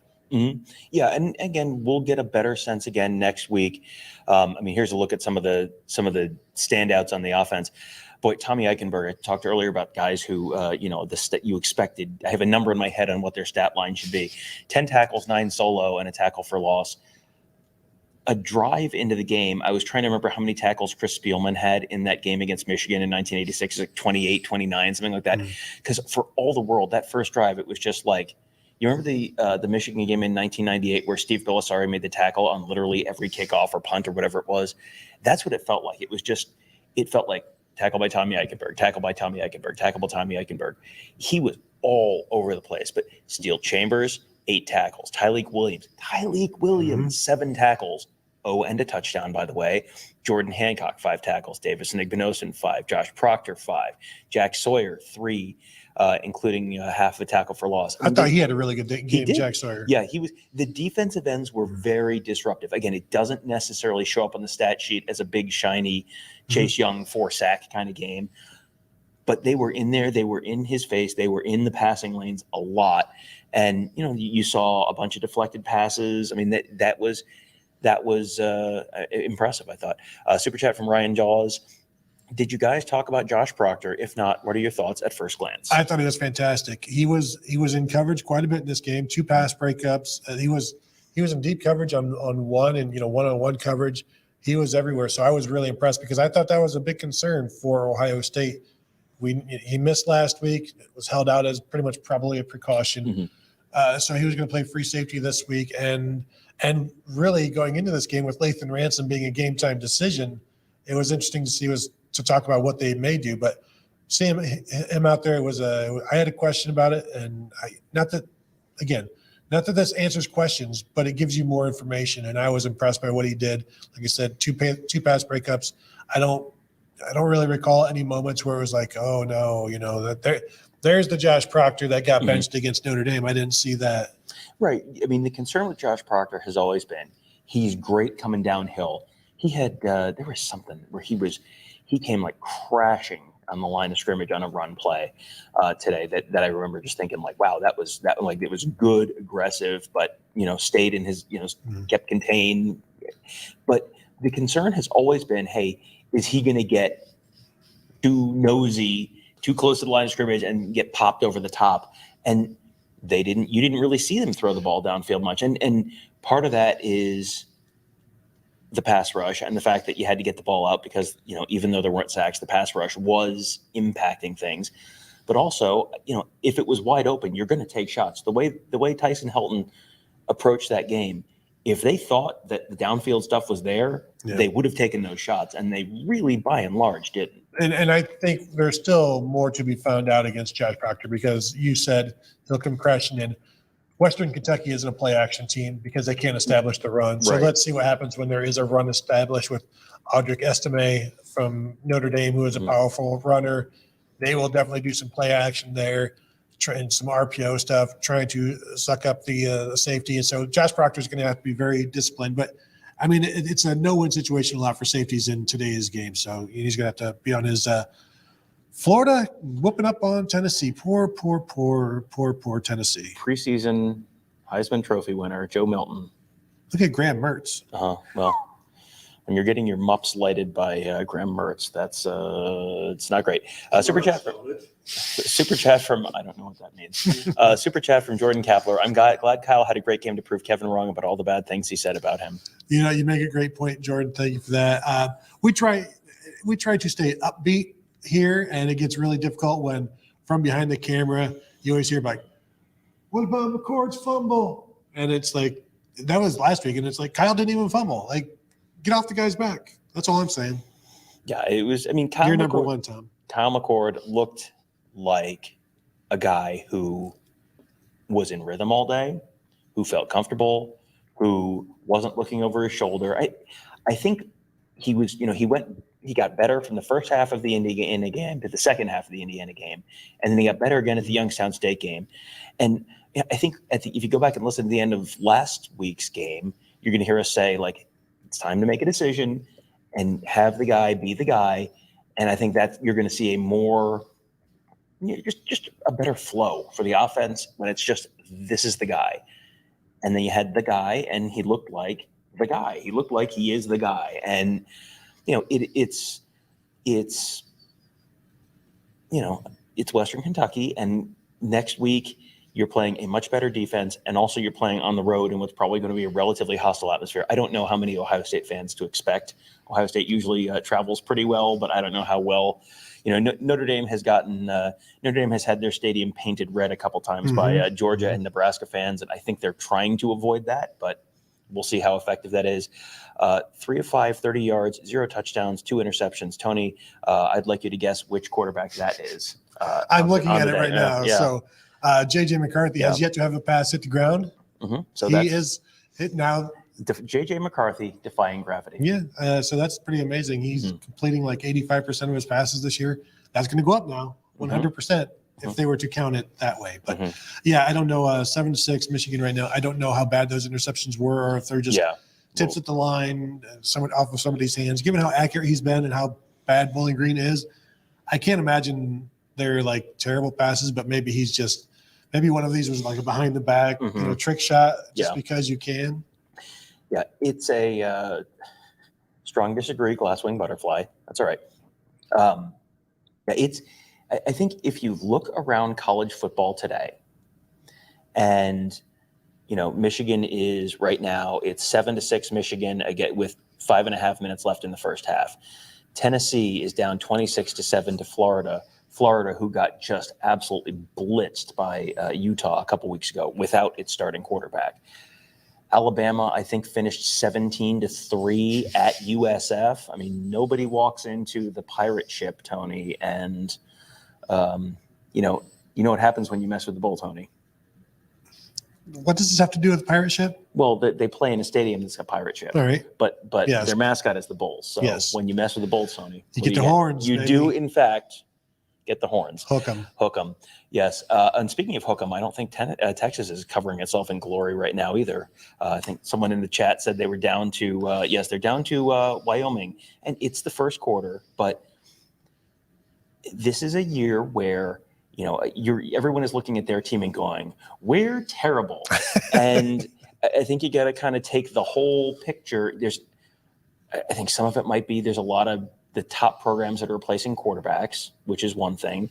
You've got a lot of guys flying around in the portal, which means you're changing. You've got a little bit of turnover, and it might take a little while to get ramped up and get comfortable together. But yeah, I think everyone just kind of needs to take a step back and just recognize, like, hey, it's a process. It is not, you know, what you have in day one is not what you have at the end of the season. From Jason Fruth, Super Chat, Noel said they use Sonny Styles in a lot of ways. Look like they've settled on the Taraja Mitchell way. Well, and we tried to warn people coming into this game, like Sonny may not play a lot. He still started and he played quite a bit, but they had him matched up at times with Malachi Corley, who Malachi Corley is one of the most dangerous receivers in the country the last couple of years. So just the fact that they even had him on there at all, I think showed some confidence, because I wasn't sure how much he was going to play. When Western Kentucky spreads out the defense out like this, and they're going to throw all the time, I think you're going to continue to see. I think this was a promising performance by Sonny, and I think it gives the defensive coaches more confidence that they don't necessarily need to bring him out of the game. But also, Jordan Hancock is pretty good as a nickel. He gave up some catches today, especially, you know, like I said, Malachi Corley is pretty good, but he also forced a fumble, Jordan Hancock. So I think they'll continue to use them in a way that allows them to stay multiple and stay, you know, not necessarily unpredictable, but less predictable. But you will see Sonny Styles as a Sam. You will see him as the nickel. You will see him bounce back towards it as a deep safety. I think we've seen that throughout the season, and you know, being his size and everything like that, sometimes he's a man without a position, because he's as big as a linebacker, but your two linebackers are two of your most veteran guys, and you want them on the field. So it becomes a situation where they don't want to take Steel Chambers or Tommy Eichenberg off the field, and they need somebody to come in and cover that they're more comfortable with covering. So right now, Sonny can be the odd man out, but you know, you look at what there's always defensive linemen rotating. I think we have to get used to Sonny rotating, because he can do some different things, but they don't want him doing too much. And Jim Knowles said that earlier in the week, where, you know, he's still young. You don't want to ask too much of him, because what you're asking of him, you want him to do really well, and he does. The more you add to him, you might take away from what he's already doing well. Yeah, and you want to keep him. He's a guy who has a role. He's not. Yes.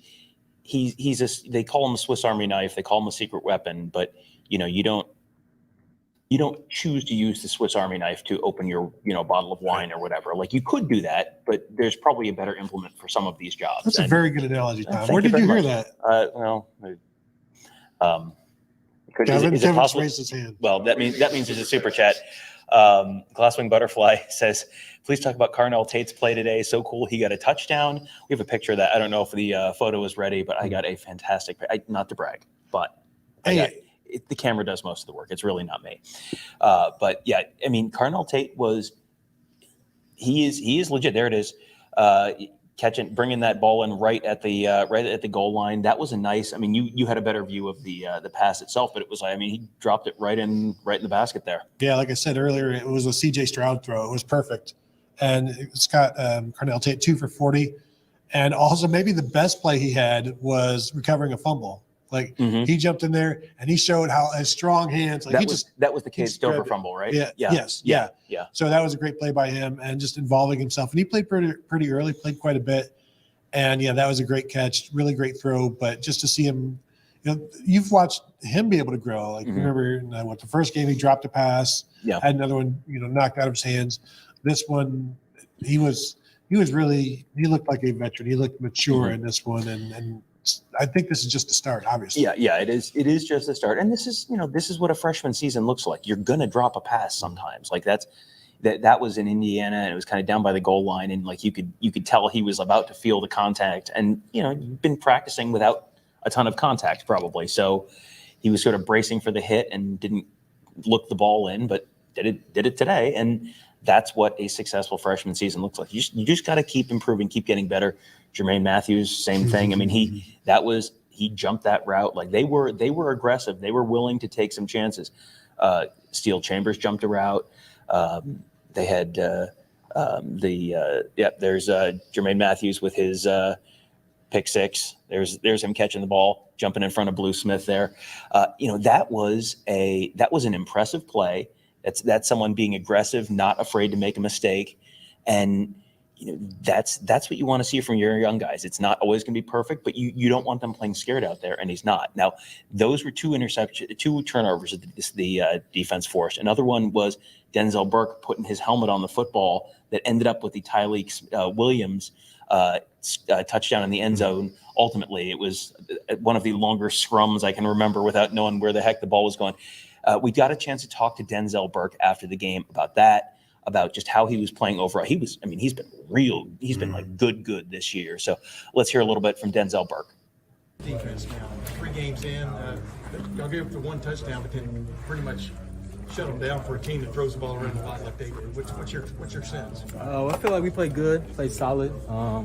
Played good. It was a good game. I feel like we still got a lot of stuff to clean up. We're trying to play at a high level, and with these games, we want to be able to play at a high level. So when these matchup games come, we're ready. And next week we going to South Bend. It's a real one. Are you already looking forward to that trip? Have you been looking forward to it? Yeah, that's been circled on my list since the beginning of the season. Got a couple more games circled up, but this big one is going to be a big one. It's going to test us, and we're ready. Hey, Denzel, what was the biggest difference between this game and the previous 2?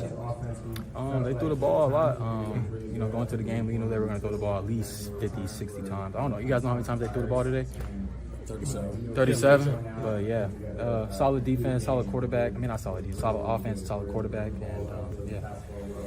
It was good. So does that play into your strength somehow? Because you just seem more energized as a defense today. Yeah, I feel like we weren't really tested as a whole back end the first 2 games, and I feel like we got tested this game, and that's kind of what we needed just going into week 4, going against Notre Dame, and we're trying to bring BIA back and bring the Silver Bullets back, and I feel like we're on the roll of doing that. A couple of your teammates said you had more fun today than the previous 2 games. Is that also true? Yeah, I probably had the most fun, especially for the back end, because my fault. I'm not here. Especially for the back end, we wanted to get tested and just to see where we're at as a whole group, and I feel like we, got an A on the test. Take us through the fumble calls. What'd you see developing in front of you? You get your.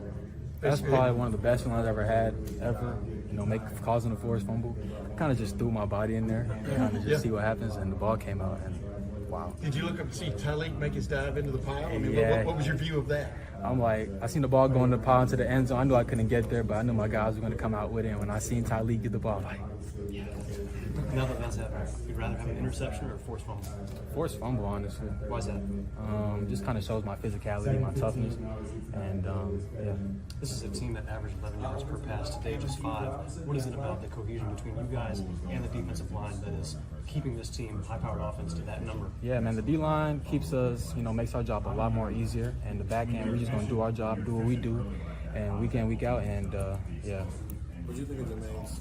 It's actually my little brother. I probably was the most excited on the sideline, and he does it in practice all the time, and there's going to be more for him to come, and he's going to be a great cornerback here at Ohio State. You weren't the only corner that had a big hit that forced a fumble today. Is there a different physicality about this move, like a special level? Yeah, we call ourselves Scunions, man. We're going to put our face in the fan every time. We're going to be physical. We're going to get in your face, and we're going to show our presence. What was that you called yourselves? Scunions. Scunions? Yeah, look it up. Scunions, yo. Background on that? You got to look it up on that. But hey, Sam Hartman, what's the first thing that comes to mind? We may or may not get to talk to you this week, so Oh, good quarterback. It's going to be a great game. We're going to have to be on our P's and Q's. I just can't wait to go up there and just have fun, play with my bro, put on the show for Buckeye Nation. Tyleek's celebration. Can you evaluate Tyleek's celebration? I honestly didn't see it. Oh, you didn't? Stinky Lee. Yeah, man, that's him. And he does that every day in practice. And yeah, man, I'm really proud of this team. Do you know how you spell Scunions? SKUNYUNS. Like Funyuns, yeah. Yeah. Thanks, man. I'm not sure anybody is playing defense better than Denzel Burke right now for the Ohio State Buckeyes, and he's always in position. He is just 2 more pass breakups today. He is everything that we thought he would become when you're starting as a true freshman. This is what you look like in your junior year, and he's playing with such confidence. And then he's not. He doesn't get here, and then he's not cocky about it. Like he's just everything is like, this is normal. This is just, it's more matter of fact, but he's always been kind of one of these serious matter of fact guys. Yeah. And this is the first time in a few years that you've had, there was a stretch where Ohio State just had the first round cornerback pipeline, and it was just, okay, they'd come in, they'd play a little bit their freshman year, then they'd play more their sophomore year and they'd look a little better. And then their junior year, it's like, oh, this guy's going to be a first round draft pick. And then he was. And you kind of had that whole, it was, the Marshawn Lattimore and Jeff Okuda, but Garyon Conley and Damon Arnett, and Sean Wade was not the first round pick, but was in that kind of mix for a while. They had this run of these guys, and then it sort of stopped, and then the defenses weren't quite as good anymore, and it was like, I wonder if there's any sort of correlation there, and the answer is maybe. And now you have a guy who you're looking at and you're kind of like, well, he started as a freshman and was, maybe a little better as a sophomore. And then now as a junior, looks like, hey, he might be a first round pick. And it's like, hey, I remember when they used to do this. I saw a question from ZZM in the chat. Would you guys say that Western Kentucky is better than the first 2 teams Ohio State has played? And Indiana lost 21-14 to Louisville today. I think Western Kentucky is definitely better than Youngstown State. Western Kentucky and Indiana, do they play every other year? So it seems like they schedule each other. I think that would be a fair matchup between the 2 teams. I do expect I would also, would you expect Indiana to run the clock out like they did against Ohio State, trying to keep their defense basically off the field and Western Kentucky's defense on the field? I think that would be a fairly even matchup. I don't know, Indiana probably has the better depth on there, but do they have the 1 or 2 particular players like Austin Reed and Malachi Corley that can win it in the fourth quarter or something like that? Well, the answer is yes, apparently, because Indiana is 5-0 all time against Western Kentucky, but they played in Bowling Green, Kentucky, in 2021. Indiana won 33-31. And then they played in Bloomington last year, and Indiana won 33-30. So Western Kentucky has lost by 2 and 3 to Indiana the last couple weeks. And then the one before that was 2015, and they lost 38-35. I mean, it's these are comparable programs in a lot of years. Those are the 2 years after the Michael Penix year. So it's like, I think they're not dissimilar. And when you look at, Indiana's got a much better defense than Western Kentucky does, but a much worse offense than Western Kentucky does. So, I think they're comparable in a lot of ways. And, think about how different you are feeling right now than you probably walked, leaving the Indiana game or turning off the TV at the end of the Indiana game. Do you think they waited until the game was over before you turned it off? How the really angry button push on the remote, just channel up. Yeah. Watch the Conference USA game, whatever's on ESPN2 next. This is not, we don't want to oversell Western Kentucky, but Western Kentucky is going to be a top half of Conference USA team, and they might be a Conference USA championship game kind of team this year. That's not out of the realm of possibility. And it's very easy to look and go, well, yeah, Cuse is terrible, but Cuse is not awful. Houston's, they're not a mid-level FCS team. This is they did to Western Kentucky what you probably should do to the 70th best team in the country or whatever this ends up being. I saw was it Justice Farrising's most complete game I've seen us play in a while, and I just went back to see when was the most complete game most recent to this, and I would say it's the Indiana 56-14 win last November, where they rushed for 340 and they threw for 322. That's pretty complete. Although is giving up 14 points is not allowed against Indiana, but that was 1 week after the hurricane at O'Hare, where that was an experience. But I was talking to somebody on the way into the stadium about that game today. Just the crazy weather we've gone through over the last few years in various stadium settings. That one came up. Yeah, that was a much more pleasant day on Saturday for sure. Texas has taken the lead over Wyoming, so good for Texas. Michigan now up 14-6 on Bowling Green. So the Sherrod Moore era off to a rollicking start in Ann Arbor. Let's. I just want to give some accolades to Omari Abor, tackle for loss. Mitchell Melton, 2 tackles for loss. 2 guys overcoming injuries and getting in there late. Omari Abor, of course, long-term injury that turned out to be he missed 2 games, maybe 1 game basically, but he was excited about getting in there, and you saw the reaction after his tackle for loss, because I don't know how many snaps he has played in his career, but it's not been a lot. So I just could see a bunch of young guys get in there at the end. When was the last time, and maybe it was 2021 with maybe it was the Rose Bowl. When was the last time Ohio State had two true freshmen score touchdowns in a game?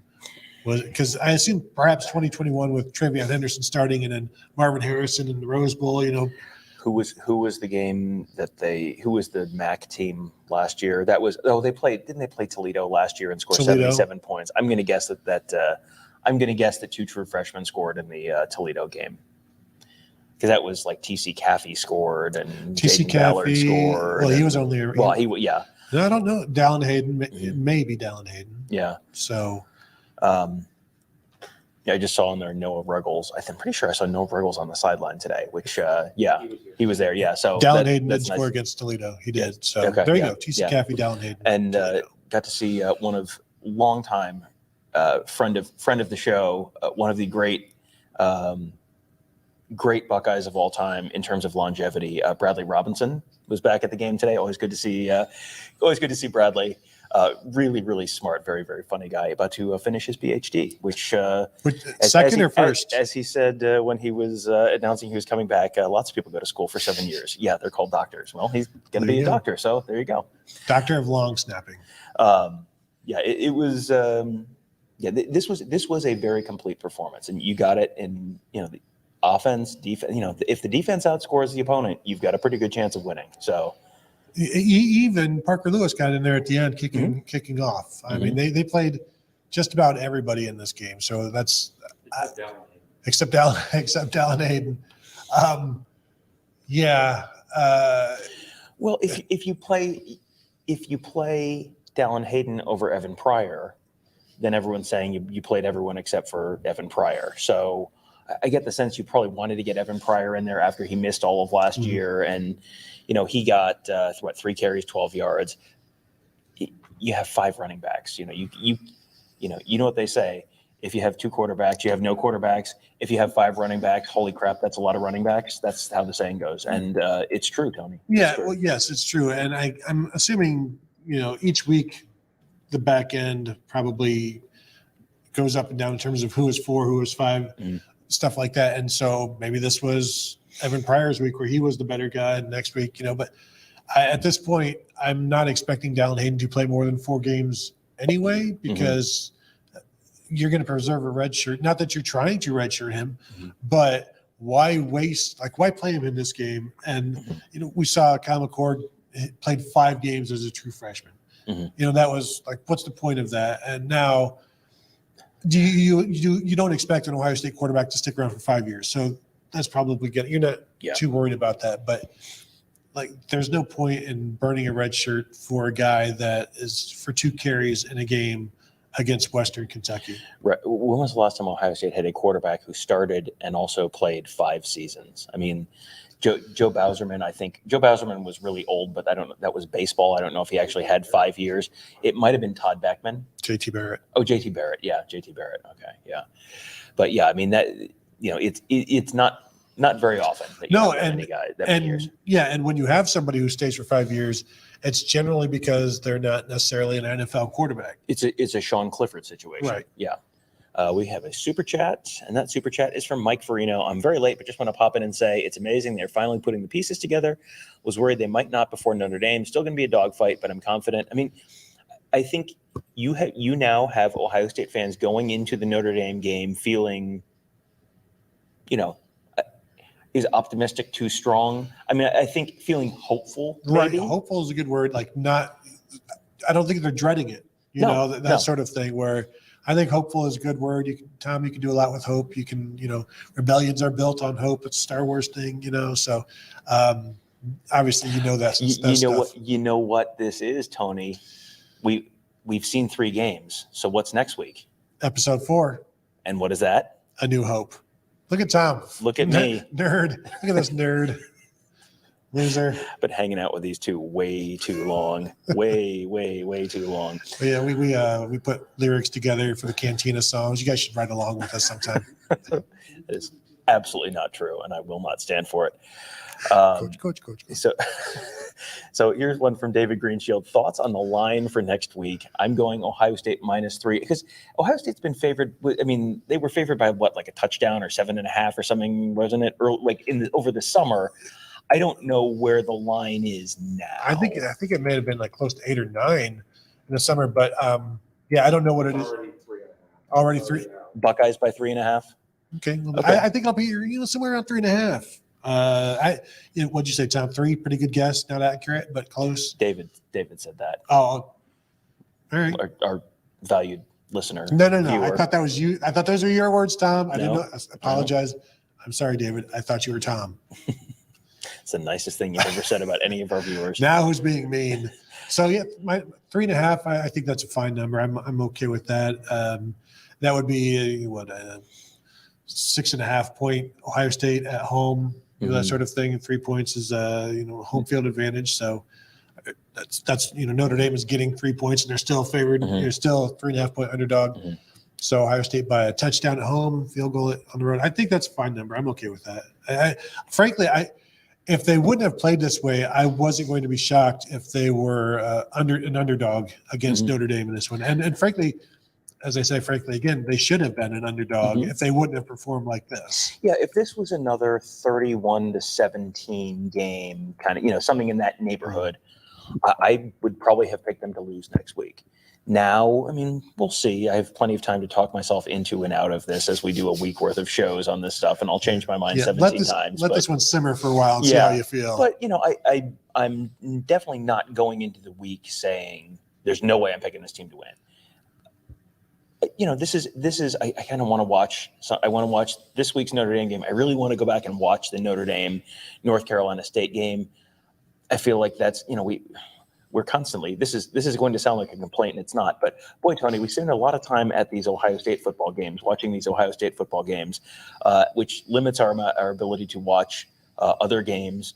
And we spend a lot of time talking about Ohio State football and their upcoming opponents. So I have not gotten a chance to watch a lot of Notre Dame, but I'm looking forward to doing that this week because, this feels like a Notre Dame team that might be, kind of maybe getting over some of the hurdles they haven't been able to clear before in terms of hey, they haven't had a good quarterback since Brady Quinn. I mean, it has been a hot minute since they've had a good quarterback. You're going to say Ian Book, and I'm going to say no. I think Deshaun Kaiser maybe, but that's about the best. I mean, when was the last time they had an actual NFL quarterback? Joe Montana. Yeah, I mean, Joe Montana is not. It's not the answer. I mean, they've had.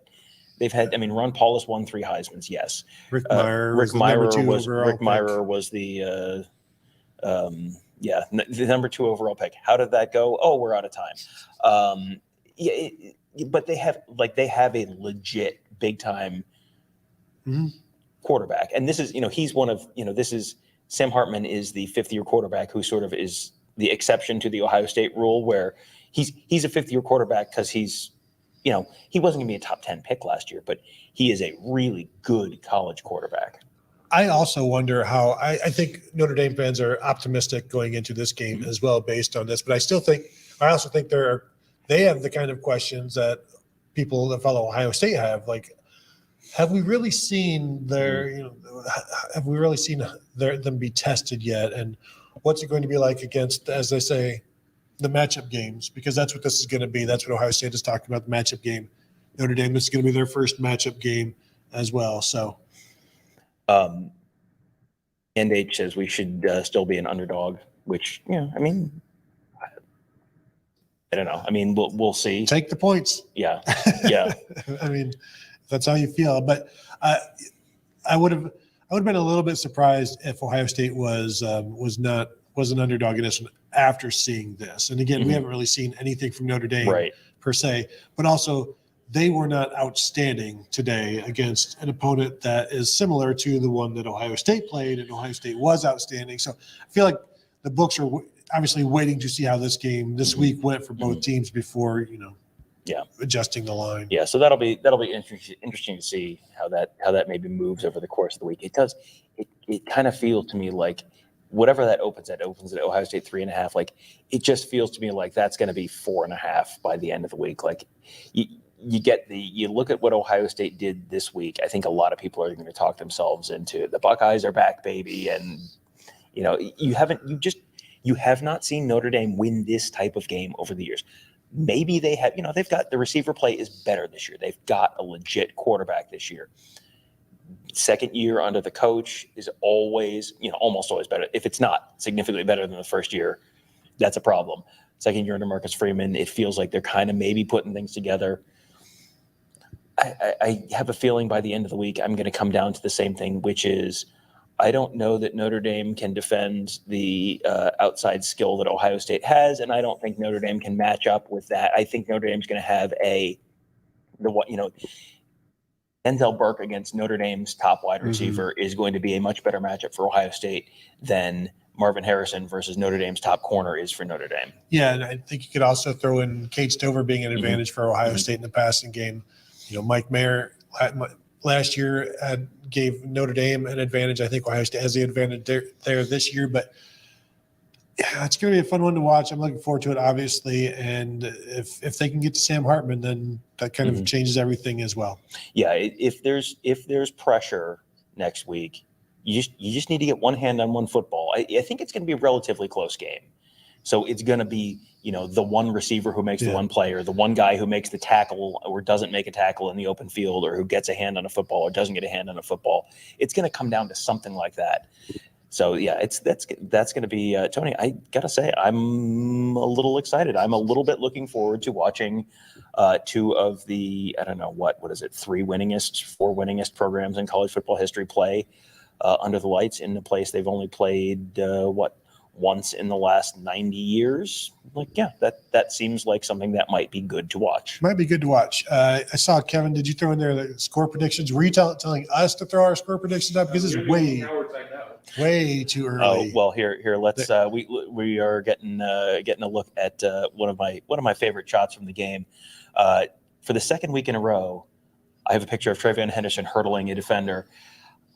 I looked at him doing that again today, and I looked at the guy next to me, and I said, he better not try that next week, because at some point people are going to stop falling for it. Like, people are going to stop going low, and then you're going to get flipped, and that will not be a good time for anyone. So, but yeah, he has successfully. This one was even better than the last one because he stuck the landing and kept going. Last week he kind of got over, but that was it. I tweeted out that picture, and I said, I love this picture that I took. Yeah, well, it's some of your best work. And this is the long touchdown right at the beginning of the game. Second game in a row where Ohio State has taken the ball on the kickoff, gone right down the field, and scored a touchdown going directly at me. There's TreVeyon Henderson jumping into the end zone directly in front of me. I got to say, I approve of Ryan Day's game management in this particular way. They should keep scoring touchdowns in the opening drive directly in front of me. Hey, there's Ryan Day. Well, I like that one too. Cool. The smoke is just starting to come in the tunnel. If they go ahead. And there's Travion Henderson. That was Travion Henderson's second touchdown run. Got a little. Our producer is a sucker for the Heisman pose picture, so I sent that to him, knowing that would be a favorite of his. But yeah, he's about to stiff arm a Western Kentucky defender and then fall into the end zone. I don't remember what I was going to say. Go ahead. Good. Mission accomplished. There's the Jermaine Matthews pick six. Blue Smith was the intended receiver, former Buckeye. And then there's Marvin Harrison on the bomb. That was that the first play of a drive? I think. I don't know. I think that was a one play drive. Yes. Yeah. Kevin is nodding. Where he split the middle. Yeah. There's the Ohio State drive chart, and this is just the second quarter drives for Ohio State. 12 plays, 82 yards, touchdown, 5 minutes off the clock. One play, 75 yards, touchdown, 10 seconds off the clock. One plays, 40 yards, touchdown, 7 seconds off the clock. 4 plays, 48 yards, touchdown, 125 off the clock. 3 plays, 58 yards, touchdown, 20 seconds off the clock. That last one was at the end, right at the end of the half. And that was Ohio State taking advantage of an opportunity that they got because Western Kentucky went for it on fourth down, didn't make it, gave them ball back near midfield. And Ohio State, like you said, Brian Day talked about, was he going to go for it or not there, and ended up deciding to do it. Do you think they take if they win a toss next week, I think they defer. I think now the middle eight becomes much more important. The middle eight, the last 4 of the second quarter and the first 4 minutes of the third quarter. This one kind of surprised me that he went ahead and took the ball against Youngstown State. It made sense. This one, obviously, they wanted to get going, and they did. But I don't think he's completely gone this route. I think the middle eight in the matchup games is more important than getting the ball first, especially when that first drive can just be a feeling out thing, and it's never as crisp as you want on the road in an environment like that. Yeah, and you don't want Notre Dame to be able to have their fans just immediately be an issue. You want to, ideally, you kick it off, their offense comes out and struggles a little bit, and it just sort of takes a little bit of the edge off that crowd. Troy V asked, did we make it out of the game injury free? I didn't notice any, but was watching with the 2-year-olds, so I may have missed it. Didn't notice anyone leave with an injury, and the only new injury on the availability report today, other than Arvell Reese, which we knew about last week, was Lathan Ransom, and then he played the whole game, so he obviously was not impacted. Yeah, I think, unless something happens in practice this week, I think they're going in pretty healthy, which 3 weeks into the season, you can't always say that. No. Especially this team. Yes. We'll see how they feel on Sunday. Yeah. Well, you see how they feel on Sunday, but a lot of guys put in a half a day's work, or a little over half a day's work. So you didn't have a lot of guys playing 60, 70 snaps. Do you have anything else before I do my Tyson Helton spiel? No, go ahead. Okay, so talk there at the end about the fact that Ohio State had that short field right before halftime because Western Kentucky went for it on fourth down. And they went for it on fourth down a bunch. And they were 3 of 6 on fourth downs. I can't remember another team that went for 6 fourth down conversions. And I was so impressed with Tyson Helton, which it sounds ridiculous when your team just lost 63-10. But how often do we see teams come in here and they're big underdogs, and it's like, well, we're going to punt and play field position. And, yes, that involves our defense. The smart play here is that we're going to have our Sunbelt corners defend Marvin Harrison. Like, okay, good luck with that. I'm sure it's going to go great. You see these teams come in here and do that all the time. And it's like, what are you trying to do? Are you trying to win the game? Or are you trying to come in here and we're going to keep it respectable? I'm like, we're sure proud of our boys who lost this game 42-3, but boy, they sure did. It was only 28-3 at halftime, and it's crap. It's crap. You are coaching in FBS. You come in and you try to win the game. That's the job. The job is to be the guy who's standing up in the press conference and going, "We shocked the world," or talking to the reporter on the field. "We shocked the world." Did it work for Tyson Helton on Saturday? No, but he sure as hell tried. He tried to win the football game. He went for it on fourth down. They were not scared.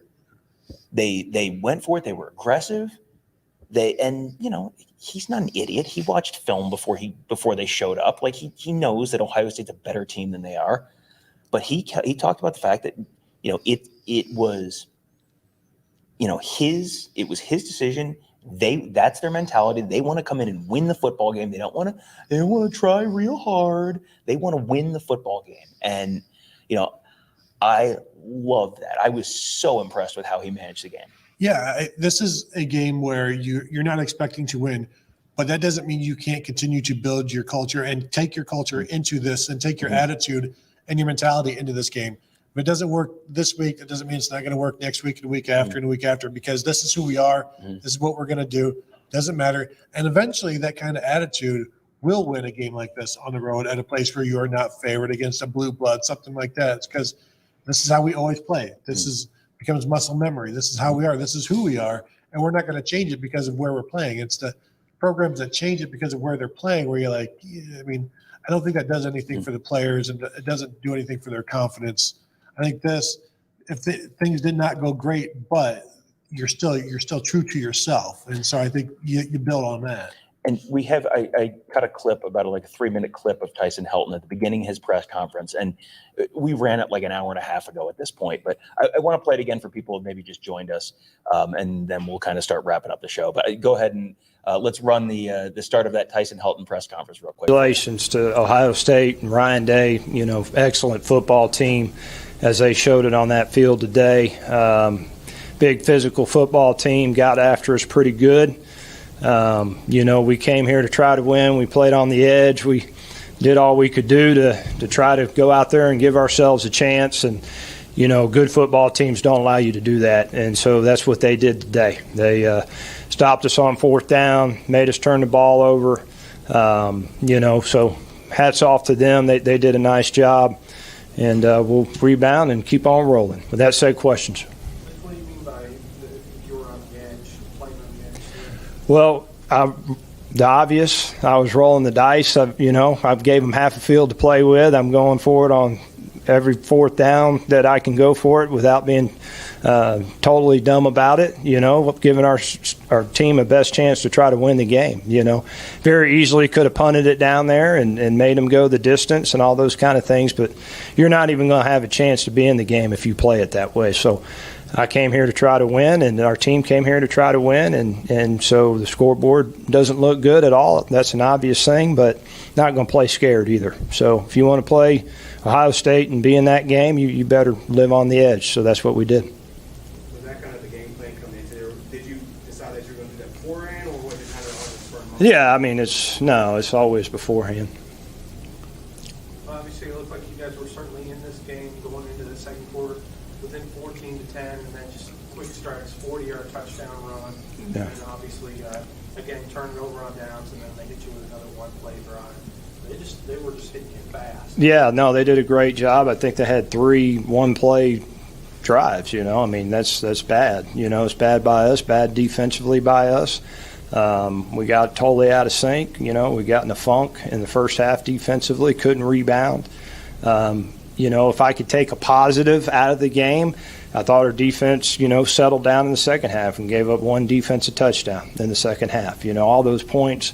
I told the team in the locker room, and I don't mind sharing it with y'all. I own about 40 of those points out there. 35 to 40 of those points belong to me, just by my decisions of how I was going to play the game, and I put our defense at times in bad situations, just giving them half the field to work with, and and also kind of some of the calls that I made offensively to try to take those shots to move the ball and get some explosive plays.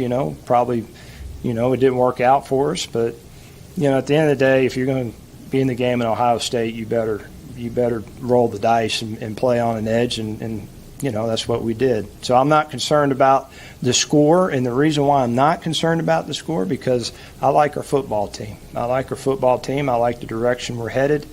And again, I told them I own a lot of those points out there today. That's not them. That's on me. So my favorite thing that he said there, other than, like you're coming in to win the game, my favorite thing he said there was, like, I told the defense, like, 40 of those points are on me. That's how you coach. And I've talked about this, I think, at some point. Like, I coach middle school softball, which is exactly the same as FBS football, 100%.